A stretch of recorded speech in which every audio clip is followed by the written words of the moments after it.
Welcome to Creative Live, the global creative community for learning, creating, and sharing. You can learn directly from world-renowned experts, artists, and creators 24 hours a day, 7 days a week. You're on the photo and video channel. Here's your course and your instructor. It's time to learn and be inspired.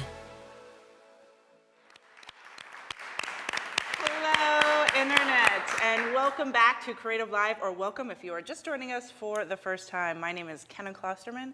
I'm your host today, and this is Lyndsey Adler. And we are here in our Seattle studios, day 2 of a 3-day course on Studio Lighting 101. Lyndsey, yesterday was awesome because we really got down the basics. So studio lighting, if you're like me and a natural light photographer, you don't know the lingo, don't know where to start. And I loved how you went through sort of step by step. Here's what the direction of light means. Here is what quality of light is. Here's what Rembrandt lighting means. And so really, really solid foundation. Then we went into a one light setup, everyone, where we were just starting small, using one light and going through a number of different standard usable scenarios and lighting setups. So that was really awesome. But now we're going to take it to the next step and go to 2 lights, right? Yep, exactly. And what I wanted to show people is that with the 10 light setups, it was an octabox used 10 different ways. Now imagine the fact that you can throw in a different modifier. And then when you add a second and a third, I mean, there's exponential, endless different possibilities. So we'll get into some of those today. Which is, it can be a little bit overwhelming. And so that's why we're going to take it step by step by step. Yep. So everybody, if you don't know Lyndsey Adler, she is a fashion photographer from New York and has been teaching here over the past several years, and we're excited to have you back. So thank you. Take it away. Great. So speaking of that, I've known Kenna for a few years now, and she's fabulous, and always glad to have her with me on my classes. So thank you for being here. All right, so many of us are what I call affectionately gear nerds. Okay, I say that in the most loving way possible because I'm definitely one of those at times. And what I wanted to get to was some of the questions I saw over and over and over again yesterday was all about, I don't have any of this stuff. I don't own any of this gear. What do I buy? What's the differences? Which is better? What's cheaper? Like that whole realm of I don't own this, so what direction do I go?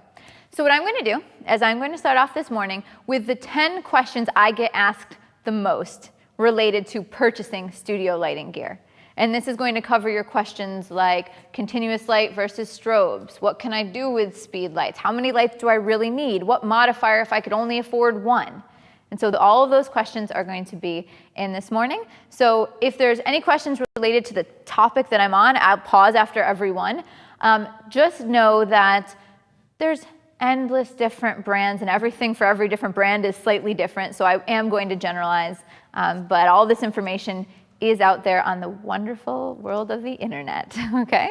All right, so let's get started with those questions. Let's do question number 1. Okay. Question I get all the time, which is better, strobes or constant light? And constant light is also known as continuous light. You will see that I am using strobes. And so let me talk about the differences here. Constant light, aka continuous, means they don't flash. It could be constant fluorescent lights. It could be LED lights. They're also something called HMI lights. And so basically, you are just shooting as if it were natural light. The same way you would if you shoot with aperture priority, you could do so with constant lights. All of those rules that we talked about yesterday as far as the shutter speed not really mattering as much, and how the aperture controls your exposure, and all of those things, the strobe output, it's a little bit different with continuous lights. Typically, you can turn them up and down in their output, but you don't have as much range as you do with a studio strobe. And so I'm going to talk about the upsides and downsides, and I will answer the question right away. For me, it's studio strobes, but I've seen tons of amazing photographers shoot with constant lights, so let's kind of dive into this. All right, so these are the benefits of the 2 side by side.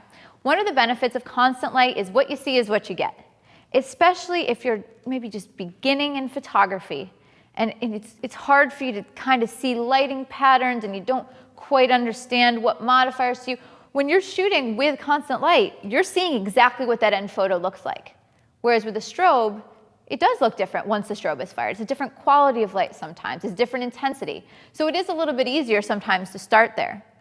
Also, it tends to be easier, and this is kind of a generalization, but it tends to be easier to shoot narrow depth of field. You can turn those lights down really low and shoot really, really wide apertures. Depending on what strobes you have, it can be a little bit more challenging to achieve the same thing with a strobe. Also, constant light, if you shoot any type of video at all, it has to be constant light. So maybe in your business, part of the business model is you do engagement videos, or maybe you do headshots with a little bit of an interview that goes up on the website for that subject. If you have strobes, it doesn't give you as much flexibility. So constant light would let you film video. And then also, it's a little easier to get a subtle kick of constant light when mixing with ambient. So let's say that you are shooting with window light and you want to shoot really wide open and all you want is just a little bit of fill in the shadows. You can do it with strobes, but it starts to be a little bit more complicated because now you're thinking, okay, so I got to change my shutter speed so that it's not opening up too much, and can I turn this down? And there's all these different variables that you start juggling with. By the way, if you want to learn about those variables, I did a class called Location Lighting 101, and that was one of the days that we did. But with constant lights, you can just take a little bit of kick. Okay? All right, perfect. So you can just take a little bit of kick of light and add it in. All right, with strobes, here's some of the benefits. You can overpower the ambient light. And what I mean by that is I'm not even talking on location, but in a room like this, if I'm shooting with constant lights, ones that aren't flashing, ones that aren't strobing, I'm probably going to have a lot of influence from those lights because I'm treating it as what I see is what I get. And even if there's a constant light, I'm going to see the lights from the studio on my subject's face. So there's a lot more things you have to start controlling. So if you're shooting in a space with a lot of window light or a lot of fluorescent light, it's hard to overpower that with the constant lights, but it's pretty easy to do so with strobes. So it kind of depends on what you're shooting. You can also get a lot more output. If I am trying to light a church because I'm a wedding photographer and I have the whole wedding party there for a photograph, constant lights is not going to be the way to go. You can't get enough oomph to fill up that whole room. That's a benefit of strobe. There tend to be better modifiers. By better, I mean more variety, more flexibility of modifiers for strobes than there are constant lights.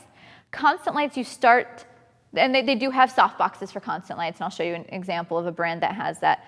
But constant lights, since they're used more in movies, they have a lot more like scrims and a lot more bigger sets that you build using constant lights, and there just isn't the same variability of modifiers. And then I also find strobes, it's easier to control ratios. And what I mean is if I have a subject sitting and I have a main light here and I have a backlight hitting the subject's hair, sometimes, depending on what constant lights you have, they don't have that much range of output. And if I want this one to be extremely crisp and I want it to be really, really bright and I want to turn down, sometimes like in a small space, I can't back it up enough. I just have more range of where I can put the output in a strobe, and therefore it's easier. I don't have to think as much about distances and how am I going to get these to balance out.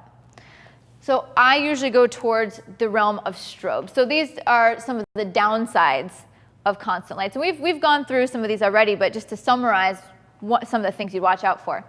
You can get high output, and I don't want any of my gear-savvy friends out there to say, well, no, they light in movies with constant lights. Clearly, you can get high output. You can, you just really pay for it. Like, really pay for it. Thousands and thousands of dollars to get a similar output of what you would get from a strobe at times. And that would be something called HMIs. There's HMIs that they use for movie lighting. There's 10Ks and 20Ks. This is a 101, so we're staying far away from those. It's also often more difficult to photograph groups. Here's the reason why.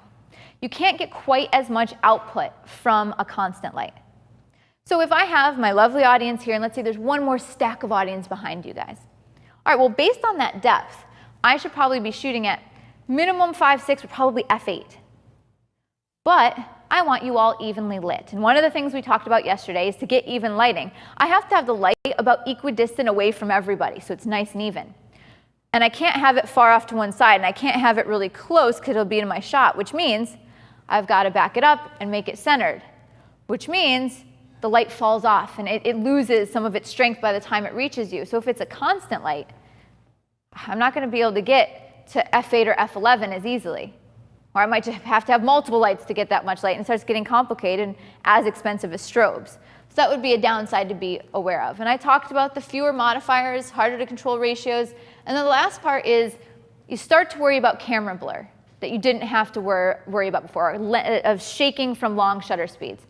Because let's say that you don't quite have enough output in order to light this group. But I need to shoot f8 because I need that depth of field. So one of the things I can do is I can start to bump up my ISO and go with a longer shutter speed, let more light in with a constant light, something that's not flashing. But all of a sudden, if I wiggle and I was shooting at a 60th of a second, now my picture might be blurry. I don't have to worry about that with studio strobes because studio strobes, when they flash, it freezes you all in place perfectly. I have a lot more output to freeze you and get you at f8, and so that would be a consideration if you shoot groups. That being said, constant lights aren't bad. A lot of people will use constant lights for photographing children and babies, newborns. One of the things is what you see is what you get, but I remember when I was photographing, I did at one point shoot newborns and children. I don't do that anymore. But when I did do that, I don't know if anyone had this where the babies didn't like the flashing lights and it actually hurt their eyes. And so it was better if I just ended up using the modeling lights on my strobe instead of actually using the strobes because it hurt their eyes. And so if you're shooting primarily newborns and children, then you just have to know the limitations of the gear, but you can absolutely still get beautiful quality of light. So hopefully you're taking a look at the type of things you shoot. If you're doing groups or bigger spaces, you're definitely going to want to have strobes. If you're just photographing really close headshots or maybe newborns, and maybe constant light would be a good fit for you. So here are a couple constant light solutions that you might want to look at. Probably one that I see used most commonly would be the Westcott spider lights or the TD6s, and this is what they look like. They're fluorescent bulbs, and they make softboxes and strip lights and all these different modifiers that go on them. And they're constant fluorescent. They are daylight balanced, so you can actually balance them with window light if you wanted just a little bit of fill. This is also good maybe if you're doing a boudoir video and it's all lit by window light and you just want a little bit of kick. You could do that with spider lights. So those are very popular. In the movie industry, for constant fluorescent lights, they use KinoFlows, and those are banks of light. And I was trying to see if we actually have any in here. We don't have any. Row. In the second row, he said, oh, that one of these maybe? I don't know. They often will use them for situations like these. And they're just tubes. They're just bulbs that are fluorescent, but they're not like the ones that are in the ceilings that flicker and have the weird color. They are more constant. They don't actually have the flicker to them, or very minimal. And then the last one that you guys might have seen is ring lights, right? Those constant fluorescent ring lights. These don't usually have that much power output. I mean, now, granted, the spider lights and the TD6s, you can get a bunch of light, but like I said, not enough to light a room, not enough to light a whole group. Okay, the next type of constant lights would be LEDs. And LED technology is getting so much better for so much more output with like much more power efficiency. So this is something that's starting to be more useful. Westcott has something called a Skylux that it looks like a strobe, but it's not. It doesn't fire. It's just LED variabilities. They also have light panels that you can use. For something like this, they tend to not have the modifiers for it yet. Right now, a lot of them are just panels. So it does restrict you, but you can get a lot more light, especially if you're in a tight space. One of these larger LED panels, if you diffuse it, like I feel like these are LED panels, right? Up there, those are LED panels, and that's a lot of output on me. When you get the ones that are really good, you pay for it. So you're getting back to that whole balance. And then the ones that you really pay for but that are awesome are HMIs. And they have a great deal of output. And so I'm obsessed with these ones. These particular ones, they're made by Profoto, and they're called Profoto Pro Daylights. But they're several thousand for one of the little packs and the heads. For one light, so it depends on if it fits into what you shoot. And basically they look just like the strobes that we're using, but they're constant light. And they put out a lot of output. You can get different wattage, and it's daylight balanced, and it's beautiful. And my favorite part is this is an exception where I can put any of my ProPhoto modifiers on this constant light. I can add a beauty dish, it works exactly the same. I can add a strip light, I can add barn doors. So when I'm hired to do video production, I rent these. Like if I have a bigger budget, it's a bigger production. And the reason why is I'm not trained in video, I'm not trained in how cinematography works for lighting. So this is just like photography. I throw on the same modifiers I'm comfortable with, the rules are the same. So that would be something to look at as well. All right, so let's talk about the other side. I told you about the reasons that I like strobes and why I've been pushing those. There are some downsides.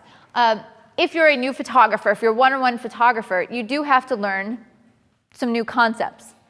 You have to kind of understand some of the output. And although the concepts of inverse square law are the same, with constants you can see it. With strobes, you got to think about it more, and it becomes a little bit more complicated.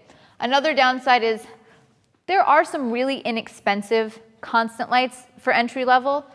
Sometimes strobes can be a little bit more expensive, but I will give you some tips on how to save money or not have the most expensive gear. And then it can definitely be more difficult to shoot at really wide apertures. When I shoot constant light, a lot of times I can dial the light down and shoot 2.8, 2.0, 1.4 even. Depending on what studio strobe you purchased, it could be very difficult, if not almost impossible in your space, to shoot with a studio strobe at 1.4 or 2.8. And so I'm going to talk about how to choose a studio strobe if you do want to shoot really wide open, some of the things that you're looking for when making those decisions. So those are the downsides of strobes, but really the benefits is just more. Just in general, you've got more output, more control, more modifiers, more flexibility. It's just more in general. I got more light to kick out there, more modifiers to choose from, more control in the ratios of everything. So if you're a control freak, for sure, go for strobes. Or if you just want to have more flexibility, which is both reasons for me. All right, so questions on that real quick. Is anybody here, I know it takes a few seconds for the questions to come in. Do you guys have questions on that? Let me go to the folks at home, Lyndsey. And one person says, when I first started out, I bought some really cheap continuous lights, and basically in a tin can that holds 3 light bulbs. Mm-hmm. What bulbs could you use even if that you were in that scenario? All right, so what's a good point, and John Cornicello and I were talking about this yesterday, is light is light a lot of times. It depends on how you modify it. So something like that, whatever bulbs you have would work fine. It's just they're in a silver tin, so it's going to be contrasting on the skin. So you could find a way to diffuse it. Take a diffusion panel or a white bed sheet and hold it in front, and all of a sudden it hits that and it spreads out. The downsides is they probably don't have as much output. So when it hits that sheet, everything gets really dark. So you have to kind of work around it. But joking but serious, when I first started out, I started off with hot lights. They were tungsten, but they weren't really because they were old, and I don't remember who I even got them from. And so I shot a lot of black and white. That's what we were talking about. It's like, it's not ideally what you want to do, but if you are in a pinch, light is light. If you pay attention to the direction of find a way to diffuse it, bring it closer, it's just you might not be able to control the color the way you'd want. Absolutely. Yes. And go ahead. Gear geek question. Yes, excellent. The pro photos that you were talking about, Yes. if you put in a modifier, what's the extreme without pushing your ISO really high on your shutter speed and your f-stop? Sure. So these particular ones, if you look them up, they come in different watt outputs. So there's 400, 800, and there's even one above that. I don't know if it goes to 1,000 or 1,600. I was shooting an ad last week that was a video piece, or maybe it was 2 weeks ago, and I had the 800s. And I was shooting them turned down almost the entire time, and I had a huge parabolic umbrella on them. So it really depends on the wattage that you choose. You can get a ton of output from them. You just pay for it. You're investing in it. Okay? Cool. All right, so this is a question that I get endlessly. And what you need to do is you need to take a look at what you photograph. What are your needs? Because there's different answers on what wattage strobe do I need. So what does watts mean? And wattage, when I was trying to explain this originally, I looked up all the definitions, and really, you don't need to. how much light can your strobe kick out? That's all you really need to know. There's more fancy examples and definitions, just how strong is that light. And you might hear something like watt seconds, but wattage just means output. How big is that bucket? How much water, how much light can it throw? And if you didn't see yesterday, I talk a lot about light like water. It's like an easy analogy to start getting an idea of how light functions. What you do need to know, and this is so opposite of what I originally thought when I was purchasing light. I thought more is better, higher wattage is better, because that tends to be more is better. That's kind of what we generally think. It can actually cause you huge problems if you buy really, really high wattage output for your strobes or your packs. So I'm going to explain what that means. You can have too little light and you can have too much light. So this is why you have to figure out kind of what you're photographing. All right, when you would need higher wattage, more output, more light to toss at the scene, would be these things. If you photograph big groups, and I'm not talking about 4 or 5 people or 6. I'm talking about if you're photographing 20 or 30, so you've got to back that light up really far to more evenly light a group, or you're lighting really big spaces, churches, gymnasiums, whatever it may be, because you've got to have a lot more light to light those scenes. Also, outdoors or on location when you're trying to overpower a lot of ambient light. Okay, so ask yourself, all right, so do I shoot those things? Might I need higher output, or can I stick with lower output? And so here's when you would want on the far lower end of the scale. If you're in a tiny space, a small space, and my very first studio space after my parents' living room was like 12 feet wide, 17 feet deep with 8 to 8.5 foot ceilings. So I was in, and this was a tight space, which I made a mistake and I bought giant modifiers, which I then couldn't move, and they had to stay in one place because I had no way to move them. So we'll talk about that tomorrow, which I wish I had known this back when I was purchasing light. But if you're in a small space, you do not want to have a lot of power in your light, because what ends up happening is you can't turn that light down far enough. It doesn't work in studio strobes where it's 0 to 100. Like, it's not like you can turn them down to barely on. Usually they have a stop range.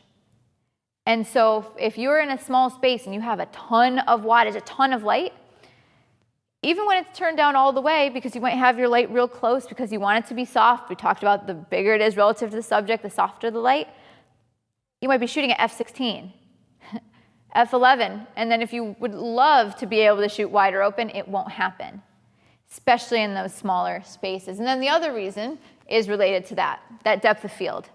Even if you have a ton of light, you can't turn it down far enough, a lot of wattage, you can't turn it down far enough to be able to shoot really wide open. But I've said a ton of wattage and not a lot. What does that mean? What are those numbers? So I do have some things. And one other thing you want to put on your list if you're going to purchase light is you want to check out the range of output, not just the highest number. For example, if a light, this one is 500 watt seconds. Okay, I do need to know how much I can kick. I want to have a lot of light, but how far down can I turn it? And that helps me figure out if I'm going to be able to shoot wide open or in small spaces. So take a look, and you'll usually see it where it says like 5-stop range, 9-stop range. 9 means you can turn it way up and way down. You have a huge range of light. And it will often actually say, if you look into the tech specs, turned all the way down, how little of a wattage you can get, and then what's the maximum. It'll actually tell you that range. This is what you want to keep in mind. All right, what are you lighting? If you are lighting a small space, which would be maybe you're lighting newborns or headshots in a tiny space, somewhere between 160 and 400. But that's not going to do you good if you're trying to go outside or go to a church and light the whole church. It won't be enough. But you don't want to go over this 400 realm because you're not going to be able to shoot wide open and in a small space. So someplace there, which is lucky for you if you do shoot that, because it'll be less expensive. Less wattage costs less money. Next one is mid-sized studio. Like, you've got a little bit of space to work with. Like, pretend that there was a wall right over here, okay? Like this is a nice mid-sized studio. Ceilings are nice and high, but it's not huge, but it's good size. I would recommend somewhere in the medium range. 300, I for sure wouldn't go over 600. I can't think of any time when you would need to go that high. So really even lower than that, but if you're trying to multi-purpose, if you know what, sometimes I do go out on location, then you could push to that range. Larger spaces, you're going to want 500 watts, and they can go up to 1,000. I've had 1,000-watt strobes that I found very frustrating to work with in a studio space because I could never turn them down far enough to even shoot at f8. Like when I was using silver dishes, the contrasty modifiers that focus the light, half the time I'm shooting at like 16 or 22, and that's not where I want it to be. So having something like 1,000 watt is if you know it's huge groups on location, and then the same thing is when you're outdoors, when you got to kick light really far away, or when you're trying to overpower the ambient light and it's really, really bright. That's when 1,000 watt would be useful, because if you have not much light, not much water to throw, you'd barely notice it outside. You've got to have a lot of light to kick in if you're trying to overpower the sunlight, for example. So these are all some considerations you want to have somewhere in this range. The closest to all-purpose, and I say that like loosely, but the closest to all-purpose is somewhere in the 400 to 500 watt, because I can work in a relatively small space. I might not be able to shoot totally wide open, like with a 500, like we got this 500 watt second one right here. Yesterday, we were able to shoot at 2.8. I was able to turn it all the way down. And so I could actually shoot wide open in a small space. But this strobe has good variable power. That's like that thing I said you want to look for in your strobe. How far down can you turn it? And this one I was able to turn down many stops to have just that little kick of light. And then if it's at 500, I can still take it on location. If I turn it up full power, I can still get quite a nice kick. The ProPhoto B1s, I'll mention in a minute, but they're basically these lights, but they run on a battery, so you can take them out on location. The ones that I have are 500 watt, and I can do pretty well to shoot in the middle of the day and get enough light. But I'm shooting with it turned all the way up, or much higher, which in my location lighting 101 class, we talked about like how that affects battery life and all that stuff. It's a different conversation. So two things that you might want to take a look at. One would be a brand that I'll mention repeatedly as a 101, a good starting place for light would be Pulsey Buff. And they have a bunch of different brands underneath them. They have something called the Alien Bees, which is their least expensive line. Then they have something called Einstein's. And so in this 400 to 500 watt second, you can get the Einstein 640. They've got that one. Or what I shoot is the ProPhoto D1s. There's so many different brands. It's kind of on you to figure out what you like. But these are the two that I've shot and that I'm pretty happy with. Just a tip that's a little bit confusing to watch out for. Alien Bees refer to they have one that's called the B800. It's not 800 watts. Even if they put a number in the name, it doesn't mean it's the watt seconds. The 800 is actually 320 watt seconds. So just actually go ahead and go into the dumb tech specs and take a look and really read it. And you'll get information like this. You can dial this down to almost nothing. 10 watt seconds up to 320. So that has a lot of good variability power, and I can get up to 320, which is what I said I could definitely get away with in the small to mid-sized studio space. Might not be enough to light a group, but it's definitely going to take care of all of this, or a big group, I mean. Let's see what else. Okay, so let's see if you guys have any questions on that one so far. Looking at my lovely audience. They all look smiley and okay. Good. Let's go to the folks at home, Lyndsey. Okay. Joe Keeling, Bob Brink says, is there a strobe that goes from 160 to 500 for small to medium size studio space, or would you need to purchase two if you want that range? Okay, so good question, and I want to clarify something then. All right, when you purchase strobes, and by the way, we're going to get to this next. There's packs, and then there's individual strobes. You'll see numbers like it'll say this is 400 watts, this is 500 watts. This is 800 watts. This is 640, like it says on it. And that's its maximum amount of output. And then that variability of output, that's what you'd get in the tech specs. You can see how much range, and it will say how far up you can dial it down, how low you can put the power. So for that question, this is not a type of strobe. Like it won't say 160 to 400. I'm just saying when you're looking at the head, it should have a number somewhere between 160 on it, or 200, or 400. So just want to make sure I clarified that. And then if you look at the tech specs, you can get something that would have that range. You just got to pick a light that can dial down far enough. So this is pretty, like this is why I'm happy with this particular strobe. I can't maybe get it down to the power of 160, but I can get it down pretty low. Great. And so that kind of also clarifies when you say, this is from Arquisumbing. Okay. Okay.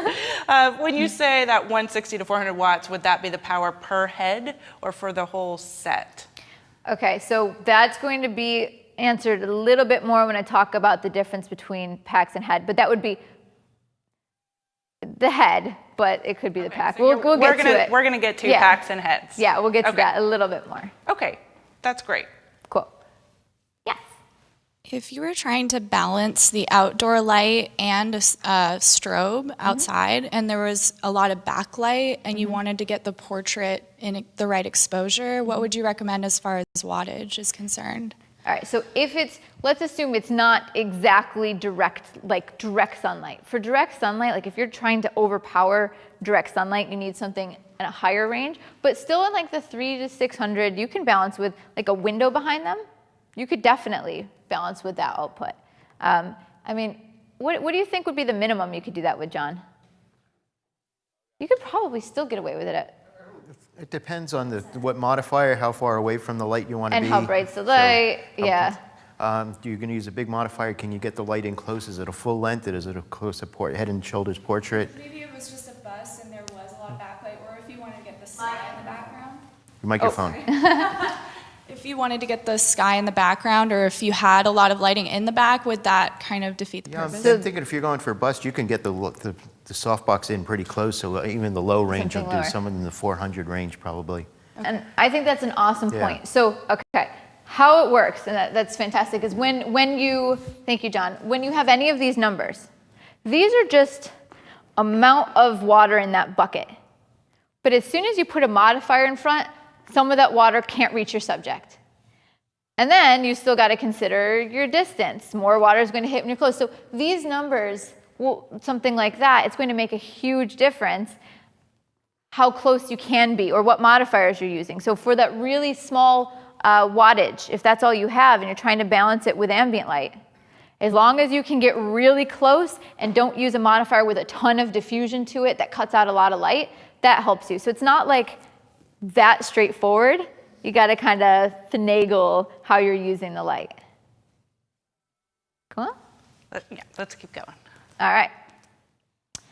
Number 3, how many lights do I need to buy? And this is, I put need because, need versus want, that whole thing. All right, so I have been shooting for 15 years. And right now in my studio, I think I own 6 lights. However, 3-light kit really does it all, or almost it all, especially if you are just getting into studio lighting. I can do a ton with 3 lights, almost everything that I want. The only times I ever use more is if it's like a really complicated setup with like a lot of people, or maybe if it's like really fancy hair shot where I've got like a light right here and a light right here. But this is not practical. Honestly, you don't really ever need more than 3 for what most of us are shooting. But if you just want 1 light, you can do a ton. You can do more with 2. You can do almost everything with 3, and 4 is a backup. Like, that's how I think about it. So, to break that down, how I think about it is when you have just 1 light, you've got a great main light, just like we did yesterday with the Octabox. I can do a ton of really nice portraits with one light and a reflector. I don't need a lot more than that. But when I have a second light, it helps me out because it gives me something to separate the subject from the background more easily. Because I can take that second light, point it at the background to give a little bit of a halo. Or I could use that second light, point it at their hair for a little bit of hair light. So really the first light becomes your main light, and the second one is helping separate the subject from the background. So that would help you out, especially if you're in a small space. You know, maybe you want another kicker light just to pop a little bit of light on the background. 3, I have flexibility. I could light my subject with multiple lights. I could have multiple background lights. This is going to be also if you want stylized lighting. You can start to get more creative. And how I look at 4 is I got an extra one in case I need it and in case I break something.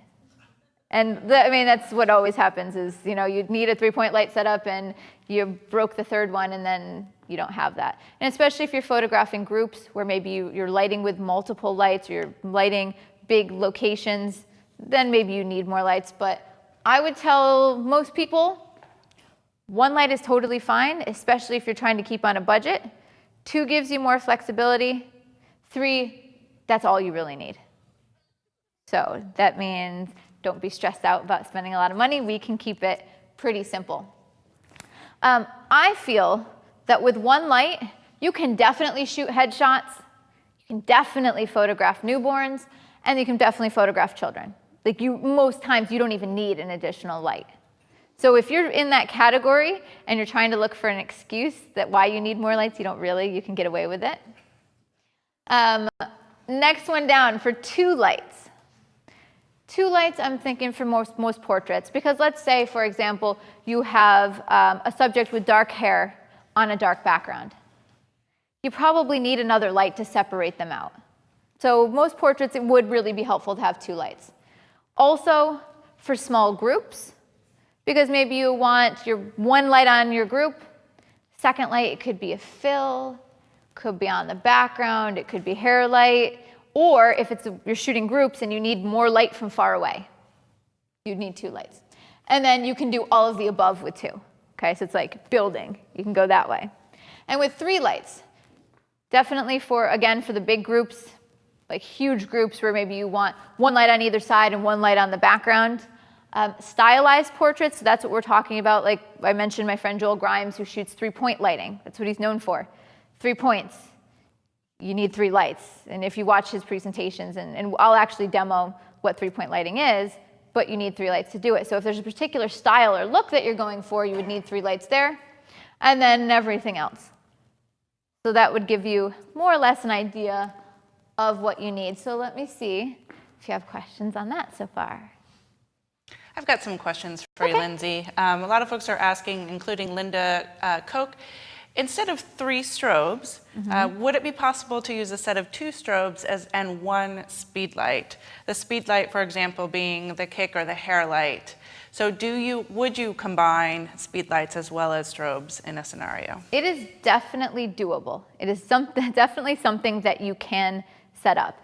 It just tends to get a little bit more complicated because depending on what modifiers you have on the other light and their distance, can you get enough kick from that speed light? If you're shooting at lower outputs, yeah, you probably can use it. But then you're purchasing different modifiers or different adapters to be able to use that to mix with your strobes. Like maybe you want to use a hair light that is a strip light. You got to buy something totally different that fits on a speed light compared to a strobe. So it gets more complicated, but if you want to be creative and that's what you have, absolutely you can do it. And then you got to figure out how to get them to talk, which you could just put it on optical, but you might have to buy some transmitters, which we'll talk about in a little bit further. So the answer is yes, you can do it. You just got to be creative. Oh, we have a question in the back row. Yeah, what's your thoughts on using the model light of your second light for a fill or for a hair light? Okay, so what ends up being a problem is if you're using the model light of another light for a fill. Like let's say I've got this on strobe and you just have another light that's a model light that you're just trying to fill in the shadows. Is that what you're going for? Problem is our modeling lights are tungsten, whereas our strobes are daylight. So what you'll get is you could get fill by using a slow shutter speed, but it'll be a red or orange fill. So it doesn't usually work out too well. I do know, and I'm not going to recommend this per se, but I mean, you can shoot by modeling lights if you decided you want constant lights and you didn't buy them.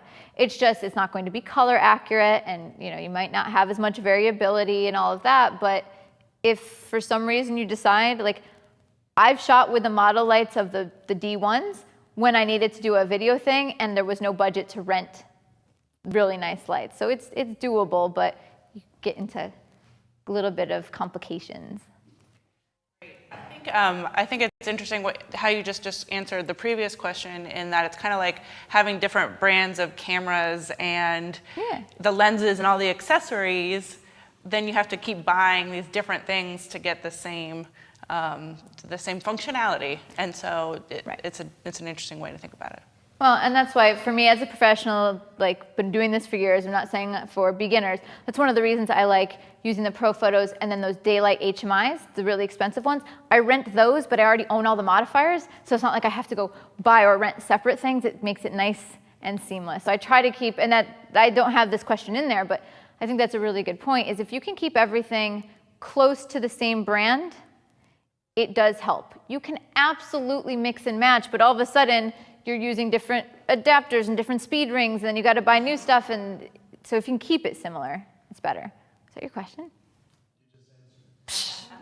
Easy. And by the way, there are certain brands, just while we're on this topic. All right, so John and I will have a discussion about how you say it, because I hear two people argue about this, but this company, Chimera or Chimera, because I think they say Chimera. They say Chimera because it's shimmery. Shimmery. Chimera is the god. Exactly. That's why I say Chimera, because I'm a nerd. If you go to their website, they explain it. Yes, we know it's Chimera, but we say Chimera. Okay, thank you. See, I knew we'd have an answer for this. Like, I knew, because I've heard them say it, and I'm like, I'm pretty sure in mythology, being a nerd. But, okay. See, he knows everything. This particular company, what they do is they make modifiers that you can use with a whole bunch of different brands. And then you buy the speed ring that fits your light. And there are different speed rings for Bowens, for Profoto, for Broncolor, for Elencolor. Like, there's so many different, so you'd have to look that up. But even, you don't have to necessarily stick within your brand per se, as long as you are aware of this type of stuff. And I've also found, remember we did the white balance thing yesterday and we talked about that? Different strobes have different white balances. And so I've had a problem in the past where I'm shooting and I'm really confused why my back highlight looks so blue. And I was mixing and matching strobes, and that strobe just happens to be a cooler strobe. It just happens to be more blue. And so then if I wanted it to match, if I really care, I've got to gel it. So I try to keep everything the same if I can, so just less hassle, less confusion. Okay? Awesome. All right. So next one. Should I buy inexpensive, name brand, or do it yourself? Make it myself. And this, you have to ask yourself some questions. So we'll go through the questions you'd have to consider. All right. So here are some of the things that would make a difference in what you purchase. Do you shoot lots of movement and action? Because if you shoot a lot of movement and action, some things that might make a difference to you would be recycle time. There are less expensive strobes that if you have like maybe a less expensive strobe at its on the lower wattage end, when you have to turn it up to full power, the recycle time is longer. And what recycle time is when I take a picture with the strobe, for example, how long until it soaks up enough water to throw the bucket out again? How long does it take to that bucket to fill back up? When I first started, and they got rid of this problem, but my first strobes that I had, it would still fire even if the bucket wasn't full, and then it would be like half the amount of wetness that I needed for that photograph, and it was a hassle. Most strobes have fixed that now. But what it means is I'll take a picture, and if I'm shooting at it turned up at its highest, certain strobes it might take 2 seconds for it to fill back up again, which is not going to work for me if I'm shooting dance and action, because I want to shoot a lot. So it depends on if you're shooting that. And then another consideration, this would not be a 101 thing, but if you're trying to like freeze powder or liquid in the air, and you want it perfectly tack sharp, that takes you into another entire price bracket, like endlessly. Depends on how important that is to you. The next one is, do you require excellent color accuracy? Some less expensive strobes, when you change the power output, the color temperature changes. Also, some strobes, when you shoot really quickly, the color temperature kind of jumps around. So that you would be able to look up easily on forums which brands that this does it, that will happen. Do you work on your own and need a lightweight solution? And this we'll talk about more as well. Do you want light that works in the studio and on location? That would be a consideration for figuring out what brands to choose. And then just blatantly, what's your budget? Like, how much do you actually have to spend? All right, so inexpensive brands. There are plenty of inexpensive brands that if you do your research, you can get great light. Sometimes light is just light. And so I had White Lightnings, which is made by Palsy Buff. It was the third one that I didn't mention because they don't really push that one as much since they came out with the Einsteins. It's just there. But they have the Alien Bees, the Einsteins, and the White Lightnings. They're very, very inexpensive, a few $100s a piece. And I shot them for 7 or 8 years, and my photos, you can't tell the difference. You don't know because it's the modifiers you're using, how you're using the light, where you're placing the light, all of that. But there are some downsides. So in other words, you do have to do your research. My recommendations of some things to take a look at would be the Palsy Buff brands and then Elinchrom. There are others, but that's a good place to start. Just because it's more expensive doesn't mean it's better for what you're shooting. So inexpensive is fine, but let me tell you why you would go brand name or why you would go expensive. And for me, I'm talking expensive would be more like the Pro Photos and the Braun colors, for example, going to a higher end name. So number one reason would be technical stuff. Perhaps they're more reliable. A lot of times the brands will have faster recycle time, and then that whole freezing the powder thing, that has to do with flash duration. We're not going to talk about that, but that would be a reason to look at a more expensive brand. Color accuracy and consistency. In the Braun Color Scoro packs, which are like 8,000 to 10,000 a piece, for the pack that's not with the light, I can actually change the white balance, the color temperature of my lights in that pack, and I can change how fast that light is, the actual length of the strobe firing. So I can make it really, really fast to freeze action or powder, or I can make it longer for an effect. Like all of that I can control digitally. I can make it be stroboscopic. So if I want it to fire every 10th of a second for a minute, I mean, I can set that. Most of us don't ever need that, and you would probably rent that after you've been shooting many, many years and you have a specific shoot that requires that. But there are technical reasons. One of the reasons that I like shooting one of these brand names like Profoto is because I can get the modifiers everywhere, and a lot of people make modifiers that fit.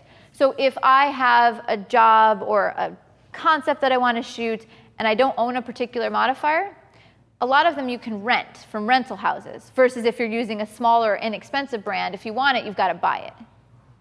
So that helps me out. The other thing is, you know, for example, Chimera here, they make modifiers that are less expensive for my head. So when you use the more popular names, there's a lot of third company parties that actually make modifiers for it. So that gives you some more flexibility as well. It's also easier to get parts and repair for more popular name brands. Although, you know, I'm not discounting Palsy Buff, their company, they do a lot of good repair. Like if something breaks, they send it in repair. But if you're using a name that's not as popular, it tends to be more difficult to get parts or to get it fixed. And half the time you end up having to buy something new if it breaks. So this would be why I would go name brand. Do it yourself, like making modifiers or putting different things together that weren't intended for that purpose. I'm not crafty like this, so I don't do almost any do-it-yourself.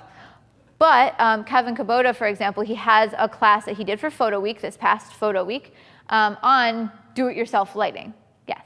And we actually, Kevin came back and did a whole 3-day class Oh, we did a whole on 3-day class on DIY that? lighting. So if you want to really get into how to make these things, that's a great class in our catalog. Perfect. So I would say if you're more crafty or hands-on or want to get involved, my personal experience is by the time I screwed up so much, it was cheaper just to buy it in the first place. But that's just me. Perhaps you have the talent to make it work. So yeah, I think that's a really cool class. I saw the stuff that he brought in. It was crazy. He had a lot of really cool stuff. Yeah. Just in photo week, and that was just an hour and a half, I think. Exactly. Yeah, cool.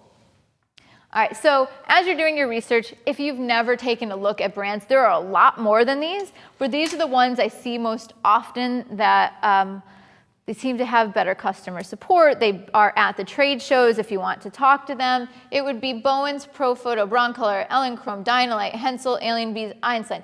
Alien Bees and Einsteins, you cannot buy them, just so you know, from Adorama, for example. They sell and distribute their stuff independently. So in case you walk into a camera store and ask for it, they won't have those. And I think that's part of the way that they keep their prices so low, is they're not having any increase of price because of the person that's selling or distributing it. Most popular, I would say, or the most many people have these, would be the Bowens, Profoto, Elinchrom, and then maybe Dynalite. And I know, for example, that John had some other brands that aren't on there, but they're much older. Like Speedotron, and what else do you have? You have Nova. Speedotron, Dynalite, which is on your list, Yeah. Normans. Normans, like those are those They're around still made. Okay. Yeah, they're still made. I didn't want to call you out on being old stuff, but I know I'm. Acknowledge Ryder 99 who did ask about Speedotrons as well. So there you go, John. Yeah, well, and one of the reasons, John, we were talking about this, I said some of these brands I don't see around very, very often anymore. As long as they still exist, you made a great point that there's a ton of used gear you can buy really, really inexpensively, and light is light, and they still have all the great modifiers. Do you want to add? Speedotron and Norman were both recently sold to Photogenic. So there's still available parts, and a lot of rental shops still carry a lot of Speedotron stuff. Cool. Speedotron and Profoto are probably the biggest things in the rental department, so I'm still happy with my Speedos. Yeah, exactly. Speedos. I like Plus you that. call them That's cute. That's cute. He's happy with the Speedos. I'm like, okay. Excellent. Yeah, so this would just to give you an idea of what to look for, and you'll be able to tell very quickly. Look for something like around 400 watt seconds for each, and you'll be able to see the price range, if you're trying to figure out roughly what's in your budget. There's a lot of different things to consider. All right, so are there any questions about that? You said someone asked about the Speedotrons. Thank you, John, for that input. I think what's really, really valuable is the questions that you're putting up there to pose to ourselves as to what to think about and what to look at when you know what you're trying to achieve, or what types of images you're trying to achieve, because there's a lot of questions coming in about what about this, what about that, but going back to, again, your specific scenario and what you're looking for. For example, somebody said, so for general headshots and portraits, should I go for 2 or 3 inexpensive lights like Alien Bees, or one nice light like a Profoto D1? I think that you get a lot of nice quality light out of an Einstein, for example. So if you want to get yourself 2 Einsteins to give you more flexibility, that's fine. I personally, there's a bunch of reasons. I said this, a bunch of reasons I use Profoto. I love the modifiers. I love the modifiers that they make and the quality of light that they produce. I love how easy it is to get the heads on and off. I love the ability to rent. But if none of those things are super important, then yeah, go with an Einstein. You can get really good photographs out of it. And so just to tack onto that, somebody wants to know if they'll be able to use the same modifiers for the Profotos as Einsteins. The answer is no, unless you buy an adapter. Like for a softbox, you could technically, as long as you get the right adapter speed ring, but then sometimes it's hard to figure out what works. But you can do that. But you wouldn't be able to, say, put a beauty dish from the Einstein onto a Profoto. Okay. One more question, because this came in earlier from Leanne Blomsma, and I know that since a lot of this is still new to me, can you tell us again, what is a speed ring? Can I grab one? We're going to grab one. What it is certain modifiers, particularly soft boxes, thank you, John, in order to attach them to the head, this is the speed ring that the soft boxes, the actual poles of the soft box, fit into. And then depending on what you have here will determine what lights it fits on. So this adapter for a pro photo, it'll look totally different for a Bowens light, and it'll look totally different for Broncolor. So this part, it does vary. This is where your softbox attaches, and then this part of the speed ring is what attaches to your strobe. And they do have adapters, like you can do your research to have adapters that would take you from a Hensel to a Pro Photo. Like that stuff exists, it's just kind of a hassle. Great, and we have a studio audience question. Thank you for that. Thanks, John. Thank you, John. Could you touch a little bit on why you'd spend $400 or $500 or $300 or whatever on a certain softbox, but then there's another brand that has the same size, but there's a different look, but... Yeah, so that's a good question. Sometimes there's no reason, and sometimes it's just because you're like, yep, this is the brand I shoot, this is easier. Sometimes you just know that because it's the same brand, I'm going to shoot with it. A couple things that you're looking for, or variations, is a deeper softbox. Let me turn it back this way. Sometimes the deeper softboxes, what they do is they force the light out in one direction longer and the light doesn't spread as much. So that gives you a different look. Also, the inside will be different on some of them. Sometimes it'll have a silver versus a white, and so it'll give you a little bit different of a look. Some of them will have, oh dear, breaking stuff. Some of them will have a lip on it, which again makes sure that some of the light can't spill. John doesn't like when there's lips on it because, like, this is what the lip is, what I'm talking about. Because you can't really feather the light as much. It like cuts it off at the edges. So you can't kind of like have it spill if you want it to spill. What else do you think? Why would you spend a lot of money on a Some have metal softbox? rods, some have fiberglass rods. Oh, The yeah. fiberglass rods may crack after a while. Let's see, like the Chimera Super that we have here, you notice the back of it has a big opening. Oh, yeah. That means you can put more than one light head in there, where you can stick another two heads into that. So this thing opens up. There you go. It gives you room to put more lights in there where other brands may not have that capability. But yeah, the material that it's made of, this is fireproof. Some of them are not fireproof, so these can be used with a hot light or a cold light. That's a good point. Yeah, so that's where some of the price differentiation come in. And that reminded me, just before I forget, if you do have a softbox like this, you want to Velcro the stuff closed in the back, especially if you're in a small space, because what will happen is some of that light will bounce around and bounce off the wall or the ceiling behind you, and then you won't be able to get your true blacks. So if you're not using multiple heads, you do want to kind of Velcro it up to prevent some extra spill of light. Are we going to talk about what hot light and cold lights are? That question did come in as well. No, I wasn't going to touch on it. Okay. But hot lights are traditionally from the fact that they would get hot. There would be really bright or very strong tungsten lights that would get very hot, and that's how I accidentally caught a V-flat on fire once. I had it right up against one. Good story. Yeah, well, it was bad because of V-flat. I mean, I caught part of it on fire, so the whole thing's on fire. It's drama. And the client sitting right there going, is that supposed to be flaming? I'm like, no. This was definitely not supposed to be. Yeah, a special effect, exactly. Nowadays, not many people make actual hot lights because of that reason. They actually get hot and they're more of a fire hazard. So there are cooler versions of them, which now that's why people are using a lot more fluorescents or LEDs. The hot lights still exist. You can still make good photos with them. They just are a little bit more of a hassle. Really hot and fire hazards. All right, cool. All right, thank you. All right, if I can have, no problem, if I can have just one modifier, which one?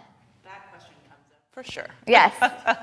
And so that depends on what you shoot. And while I am standing in front of you as the authority, everybody has, you know what I mean? Like I'm giving you my opinions on this, but honestly, everybody does have a different opinion based on what look you're going for. Like what aesthetic do you like? So I'm giving you my generalized, you just want a piece of gear that'll function for the type of photography you do. I'm going to give you my recommendations, and there's variations on this, but if you do portraits and headshots and you can only have one modifier, I would get a 3-foot octabox or a 3x4-foot softbox.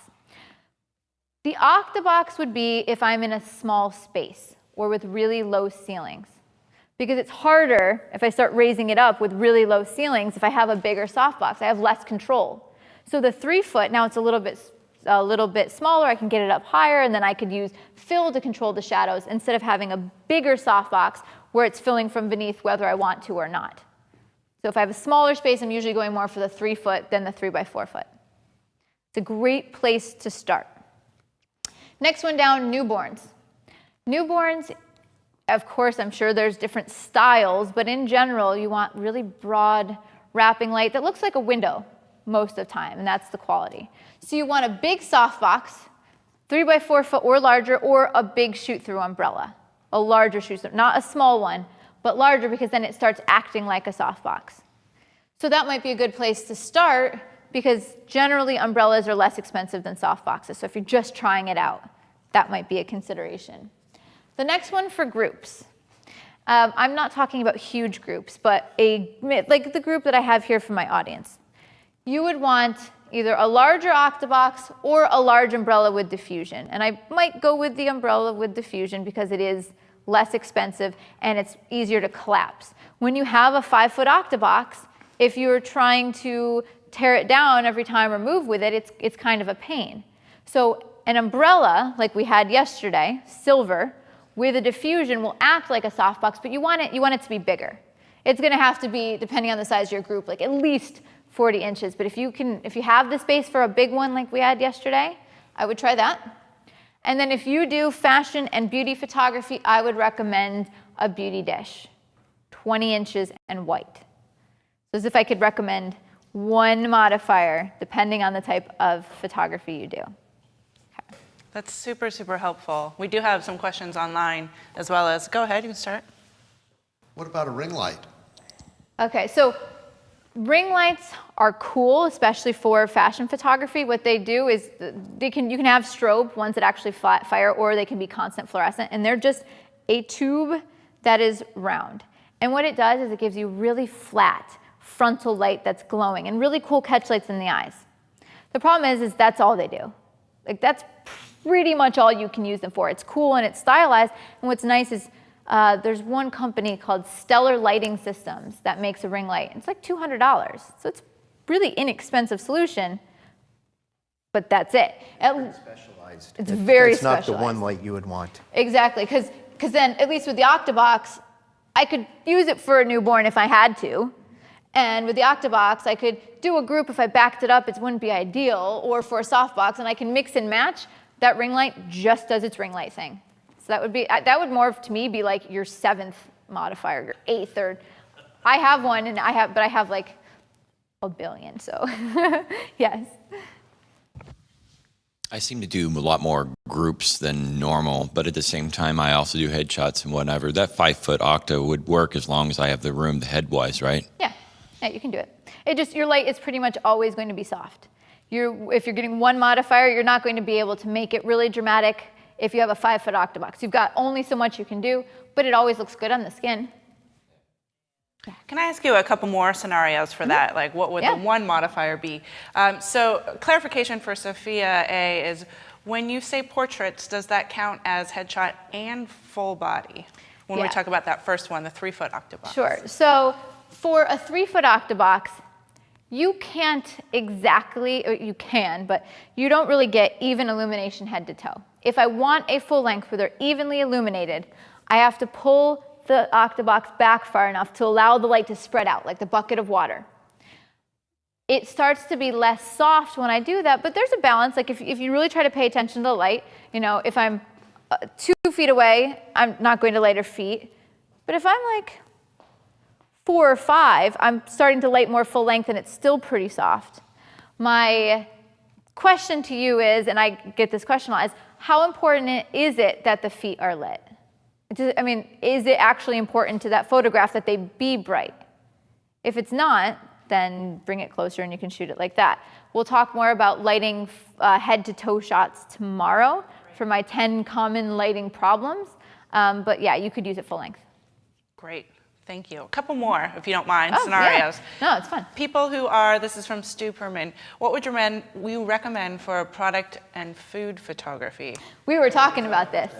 Yeah. For product photography, soft boxes, squares, or hard boxes, hard edge boxes, because on products you're looking for the highlight in them, and around the highlight rarely looks good, like in a wine bottle or something like that. But just before the class started, we had the same conversation. So for product, go with rectangles or squares. Mm-hmm.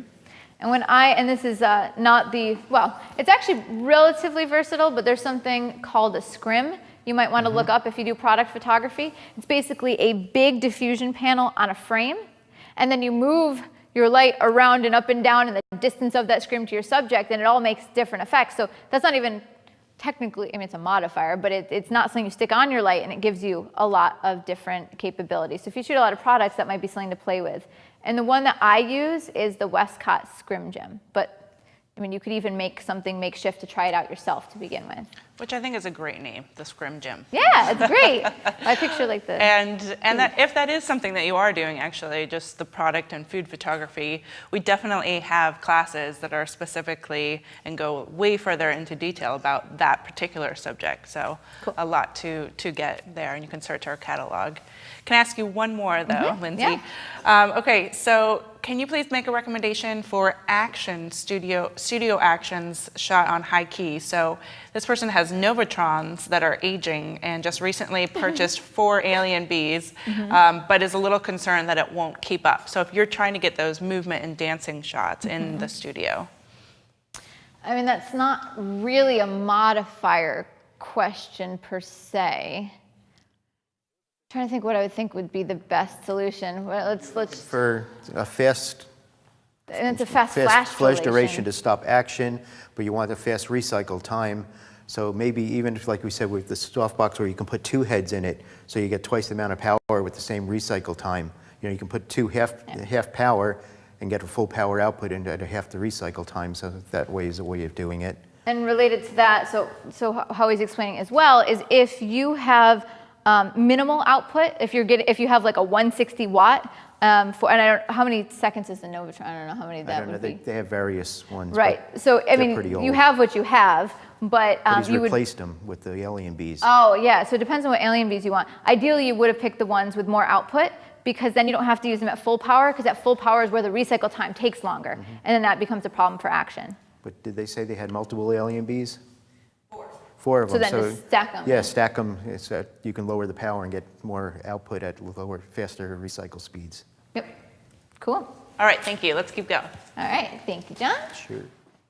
Okay, and so here was just a picture of what I was talking about, because I didn't want to fill up the space again with all those modifiers. But when I was talking about a 3-foot or 5-foot octabox, an octabox is a softbox that is shaped like an octagon.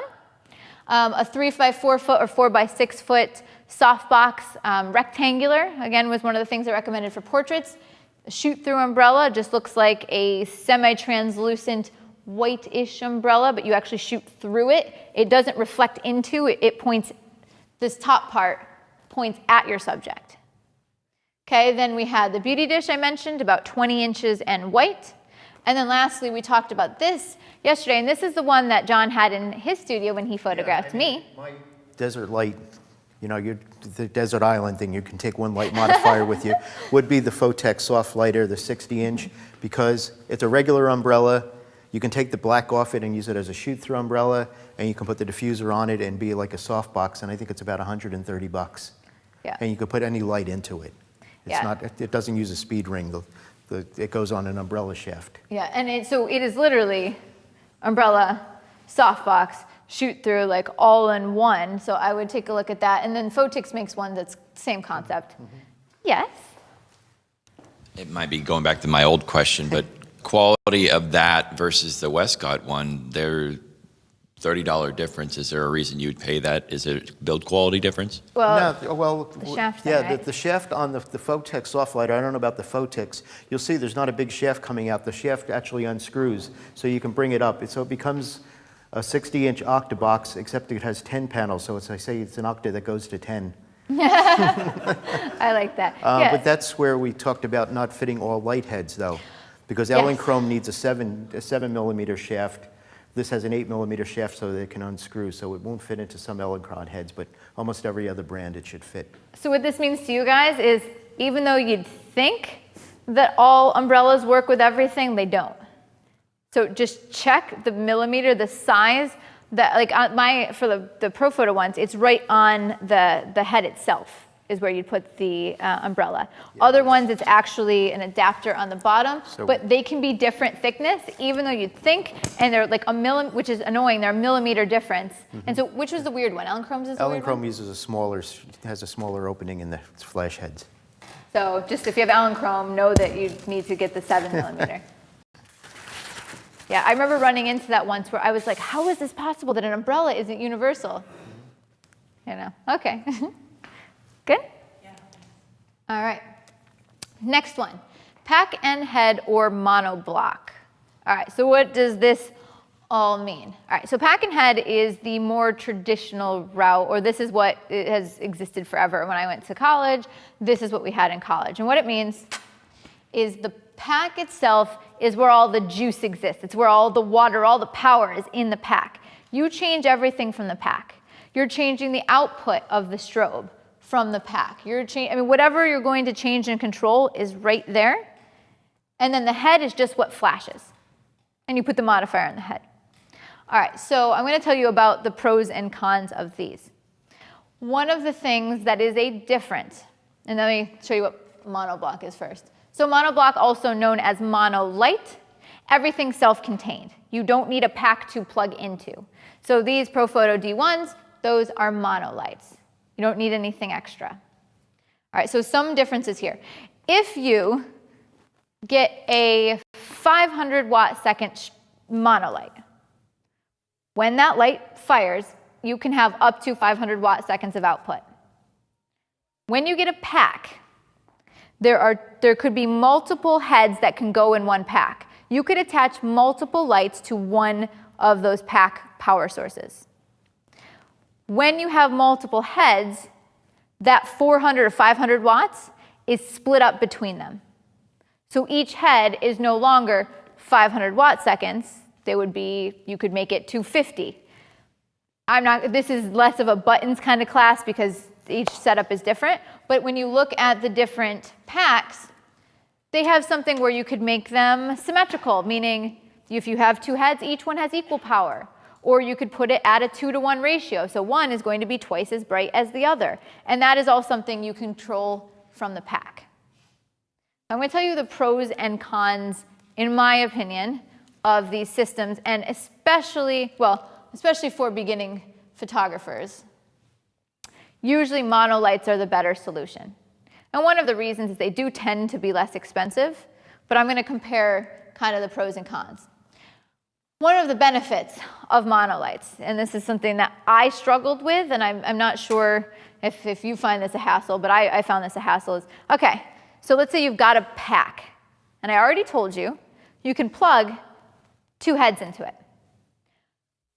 What I found very difficult was getting the amount of control independently, because I knew like there was one button, depending on what pack is, if I turned it up, they'd both get brighter, but what happens if I just wanted the left one? And then trying to figure out when I split it, okay, when I did 2-to-1, how much more light was that little bit amount I turned it up, dividing it? Like I found it more difficult to control them independently, and it required me to do a lot more math and thinking than just, oh look, I'm turning this one up and turning this one down. It's much harder to control the ratios and power output independently.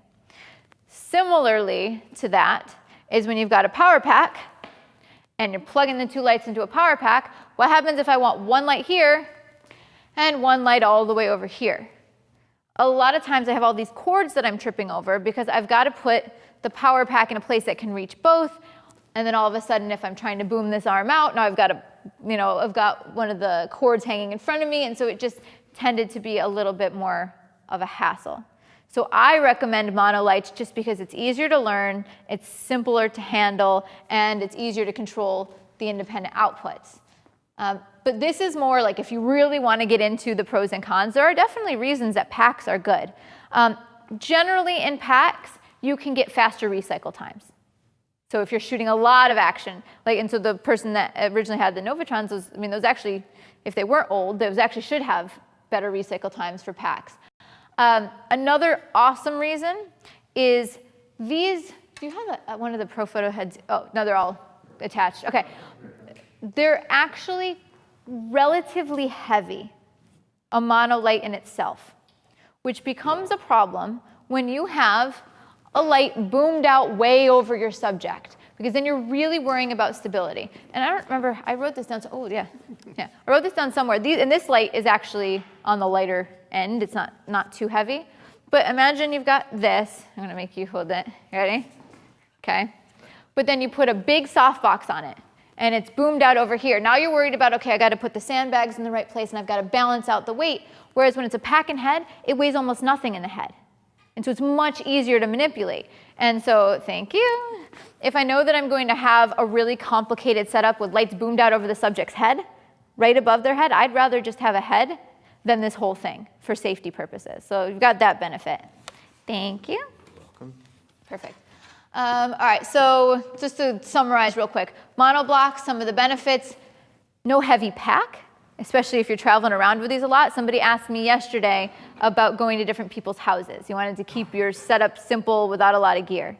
Well, a pack is just another thing to carry, and they generally weigh a bit. Monoblocks, they're easy to independently control. They're usually less expensive. Of course, there's used gear or certain brands that you can get cheaper pack and heads, but monolights tend to be less expensive overall. The downsides is the heavy head, the slower recycle time, more or less that. Benefits of the pack: lightweight head, improved recycle time. This just gives you an overall when you're deciding. I think monolights are probably the way to go for someone just starting off. So how about you guys? Questions so far? We do have some questions about with the monolights. Do they always have to plug in, or is there any battery-powered monolights? Sure. So there are monolights that do not have to plug in, but then they're battery operated. And so this is number 9 on the thing. So I will show you the brands and the options that you have available to you. There's more than I'm going to list, but the ones I'm listing are more popular. And so that would probably get to the question of, can you use monolights on location? Yes, you just have to power them. But the same thing, a power pack is not a battery. A power pack, well, there are some that are, but a power pack still has to plug into the wall. What it's doing is it's acting as the capacitor. It's monitoring all of the output. It's monitoring the recycle time. It's monitoring what power is going to each head. So it's kind of the brain of the whole system, whereas the head is just the strobe. But it's still got to plug into the wall. It's not actually a battery that you can pick up and take outside unless you buy one, like the Broncolor Move Kit, for example. That it's a pack and it's a head, but it's also a battery. And then there's, we'll get to the B ones later as an example. All right, so number 7, what system do I buy to trigger my strobes? Not really a right or wrong answer for these. I put this up just to say sync cords are the cheapest. It is just a cord that hooks into on mine, it's someplace in the bottom of the light, and it plugs into your camera.